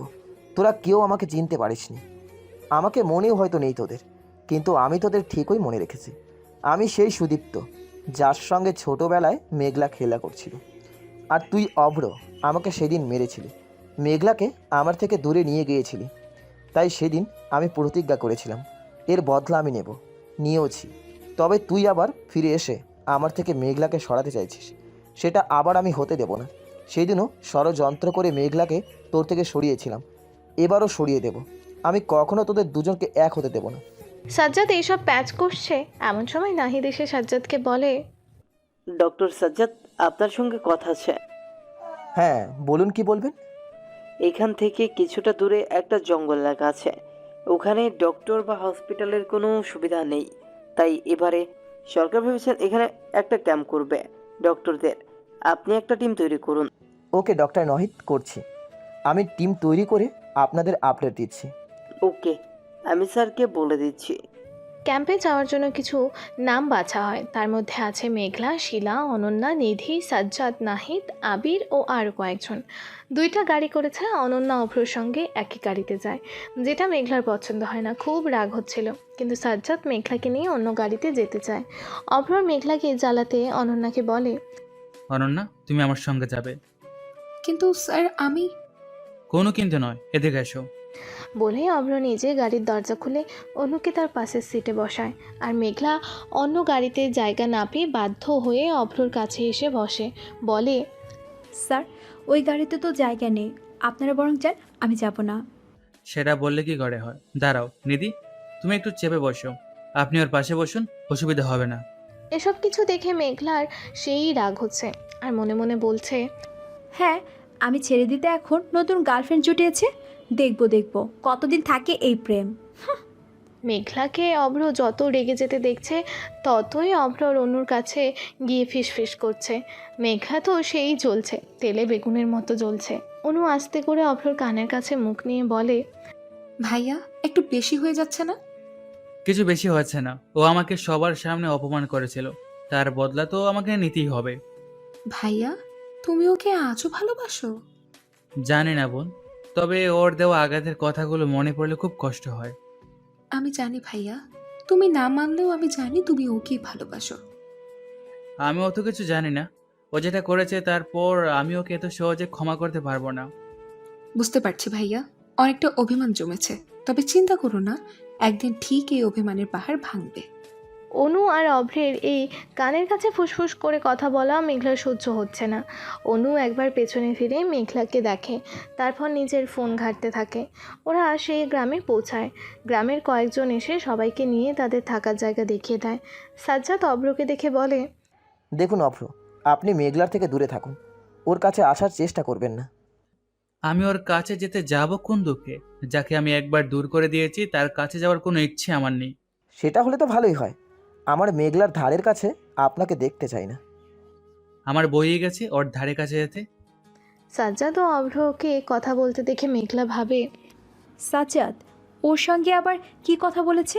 রোগী নিয়ে কোনো কথা বলেছে কি? অনু এসে মেঘলাকে বলে, মেঘলা ওই দিকে চলুন। এখানে কি? চলুন না, দেখতে পাবেন। বলে অনু মেঘলাকে নিয়ে সবাই যেখানে আছে সেখানে তাকে নিয়ে যায়। শিলা বলে, ম্যাডাম কোথায় ঘুরছেন? আসুন, দেখুন কি হচ্ছে এখানে। তোমরা যা করছো করো, আমাকে ডেকো না কিন্তু ম্যাডাম। প্লিজ, আমাকে কিছু বলো না। শিলা আর কিছু বলে না, মন খারাপ করে কাজ করে। সবাই সেদিন হাসি মজা করে কাটায়। মেঘলার মন তোলপাড় হচ্ছে। সে বুঝতে পারছে না কেন হয় এমন, কেন সে আজ অভ্রকে অন্য কারোর সঙ্গে সহ্য করতে পারে না, কেন। সে ভাবতে থাকে, আচ্ছা, আজ আমার যেমন কষ্ট হচ্ছে, একদিন তাহলে আমাকে ও সাজ্জাদকে দেখে অব্ররও ঠিক এমনই কষ্ট হচ্ছিল। আমি ওকে কষ্ট দিলাম, যে একদিন আমাকে পাগলের মতো ভালোবেসেছিল। আমি কি করে পারলাম ওকে কষ্ট দিতে? না, আমার ওর কাছে ক্ষমা চাওয়া দরকার। ও আমাকে ফিরিয়ে না নিল, একবার ওর কাছে ক্ষমা চাওয়া দরকার। এইসব ভেবে ও অভ্রর টেন্টের কাছে যায়, গিয়ে অভ্রকে ডাকতে থাকে। অভ্র মেঘলার আওয়াজ পেয়ে বেরিয়ে আসে। মেঘলা, এত রাতে আপনি এখানে? হ্যাঁ, আমার আপনার সঙ্গে কিছু কথা ছিল। এত রাতে কি কথা? যা বলার সকালে বলবেন, এখন যান। না, আমার যা বলার এখনই বলবো। বললাম তো সকালে বলবেন। এই বলে অভ্র চলে যেতে গেলে মেঘলা অভ্রর হাতটা ধরে নিয়ে নিজের কাছে টেনে বলে, দাঁড়ো অব্র, এভাবে চলে যেও না। তুমি আমাকে ক্ষমা করে দাও অব্র। আমি সেই দিন ভুল করেছিলাম। আমি তোমার ভালোবাসাকে ভেবেছিলাম লোহার শিকল, যেটা তুমি আমার শরীরে বেঁধে রেখেছিলে। আমি মুক্ত জীবন চেয়েছিলাম। তাই ভার্সিটিতে যাওয়ার পর প্রথম আমার সাজ্জাদের সঙ্গে পরিচয় হয়। সাজ্জাদ কীভাবে যেন একটু একটু করে আমার মনে ওর জন্য জায়গা করে ফেলে। আমি মনের অজান্তে এবং তোমার শিকল থেকে বাঁচতে সাজ্জাদকে আঁকড়ে ধরি। সাজ্জাদকে আঁকড়ে ধরতে গিয়ে তোমার থেকে মুক্তি চাইলাম, একদিন পেয়েও গেলাম। কিন্তু আজ তোমাকে দেখার পর আমি নিজেকে ঠিক রাখতে পারছি না। তুমি আমাকে ক্ষমা করে একবার কাছে টেনে নাও অব্র। তোর মতো মেয়েকে আমি ক্ষমা করব? আমার ভালোবাসা তোর কাছে শিকল মনে হয়েছে, তাই তুই চলে গেলি একটা পরপুরুষের সঙ্গে? আমি তো বলছি আমি ভুল করেছি, একবার আমাকে ক্ষমা করে দাও অব্র। তোর মতো মেয়েকে আমি কখনো ক্ষমা করব না। I hate you, just get lost. Meghla অভ্রর কথাগুলো শুনে খুব কষ্ট পায়। সে সেখান থেকে কান্না করতে করতে চলে যায়। অভ্র তার দিকে না তাকিয়ে টেন্টের দিকে চলে যায়। সকাল হতে না হতে মেঘলাকে খোঁজাখুঁজি শুরু করে দেয়। কথাটা অভ্রর কানে যেতে বাইরে এসে অনুকে বলে, অনু, কি হয়েছে? এত শোরগোল কেন? সকাল থেকে ডক্টর মেঘলাকে খুঁজে পাওয়া যাচ্ছে না। অনেক খুঁজেছি, কোথাও খুঁজে পাইনি। কি, মেঘলা নেই মানে? ও আবার কোথায় যাবে? এত ঘন জঙ্গল, এখানে যদি কেউ হারিয়ে যায় তাকে পাওয়া যাবে? ওর কিচ্ছু হবে না, আমি ওকে খুঁজে নিয়ে আসবো। এই বলে অভ্র মেঘলাকে খুঁজতে বার হয়। এদিকে মেঘলাকে যে পাওয়া যাচ্ছে না তার দিকে যেন সাজ্জাদের কোনো হেলদোল নেই। অভ্র সাজ্জাদকে দেখে সেখান থেকে জঙ্গলের দিকে চলে যায় এবং পাগলের মতো মেঘলাকে খুঁজতে থাকে। প্রায় 2 ঘন্টা পর মেঘলাকে দেখে একটা গাছের গুঁড়ির ওপর বসে আছে। অভ্র তাকে দেখে দৌড়ে গিয়ে চাপতে ধরে। মেঘলা এইভাবে অভ্রকে দেখে অবাক হয়ে বলে, এ কি, আপনি এখানে? অভ্র মেঘলাকে ছেড়ে দিয়ে হাঁপাতে হাঁপাতে বলে, তুমি কি পাগল নাকি? এভাবে কাউকে কিছু না বলে এখানে এসে বসে আছো? তোমার যদি কিছু একটা হয়ে যায়? আমার কিছু হলে আপনার কি? আপনি তো আমাকে ঘৃণা করেন, আপনি তো আমাকে সহ্যই করতে পারেন না। আর এটাও তো বলেছেন আপনি আমাকে কখনো ক্ষমা করতে পারবেন না। হ্যাঁ বলেছিলাম, কিন্তু সবটা জানার পর আমি তোমার থেকে কি করে মুখ ফিরিয়ে রাখবো? মানে তুমি জানো সাজ্জাদকে আর আমাদের দুজনকে আলাদা করার পেছনে ওর হাত। কি বলছেন আপনি এসব? আমি ঠিক বলছি। এখনো যখন তোমাকে খোঁজার জন্য আসছিলাম তখনই আমি সাজ্জাদের কথাগুলো শুনে ফেলি। কি কথা? কি বলেছিল সাজ্জাদ? তুমি জানো সাজ্জাদকে? সাজ্জাদ হলো সুদীপ্ত। সুদীপ্ত? কে সুদীপ্ত? অভ্র মেঘলাকে তাদের ছোট্টবেলার কথা মনে করায় এবং সাজ্জাদ যে তাকে সেই ছোট্ট থেকে অভ্র থেকে আলাদা করতে চেয়েছে সেটাও বলছে। জানো, ও আমার থেকে তোমাকে আলাদা করার জন্য আমার নামে তোমাকে অনেক খারাপ কথা বুঝিয়েছে এবং এটাও তোমাকে বোঝাতে চেয়েছে যে আমার ভালোবাসা তোমার জন্য শিকল, আর তুমিও সাজ্জাদের পাতা দিয়ে পা দিলে। ও ওর প্ল্যানে সফল হয়ে গেল, তোমাকে আমার থেকে কেড়ে নিল আর আমার চোখে তোমাকে খারাপ করে দিল। ও সব ইচ্ছা করে করেছে যাতে আমিও তোমাকে ভুল বুঝে তোমার থেকে দূরে সরে যাই আর ও ওর প্ল্যানে সফল হয়ে গেল। কিন্তু ও এটা বুঝতে পারেনি যে আমি একদিন কোটিপতি হয়ে তোমার কাছে ফিরব। আমাকে দেখে ও আবার হিংস্র হয়ে উঠেছে। ও আবারও আমারও তোমার ক্ষতি করতে চাইছে। কি বলছো অব্র? এসব কিছু সাজ্জাদ করেছে তোমার থেকে আমাকে ছিনিয়ে নেওয়ার জন্য? হ্যাঁ মেঘলা। আমি ওই সাজ্জাদের বাচ্চাকে ছাড়বো না। সরি অব্র, তুমি আমাকে পারলে ক্ষমা করে দিও। আমি তোমার ভালোবাসা বুঝিনি, তাই সাজ্জাদের প্ল্যানে পা দিয়ে তোমাকে কষ্ট দিয়েছি। যা হওয়ার হয়েছে, এখন ওসব ভুলে যাও। Thank you. এই বলেই মেঘলা সেখান থেকে আসতে সবাই মেঘলাকে চলে যেতে দেখে অভ্র মেঘলার হাত ধরে বলে, এই কোথায় যাচ্ছ? যেদিকে দু চোখ যায়।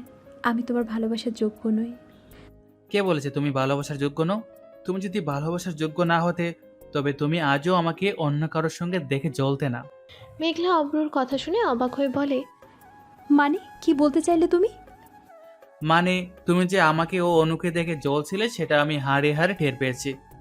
ও, এর মানে তুমি আমাকে জ্বালানোর জন্য ইচ্ছে করে অনুর সঙ্গে? পাগল, ওটা আমার বোন হয়। ও তোমার কথা সব জানে, তাই তোমার মধ্যে আমার জন্য কিছু আছে কিনা সেটা জানার জন্য আমি ওকে একটু অভিনয় করতে বলেছি।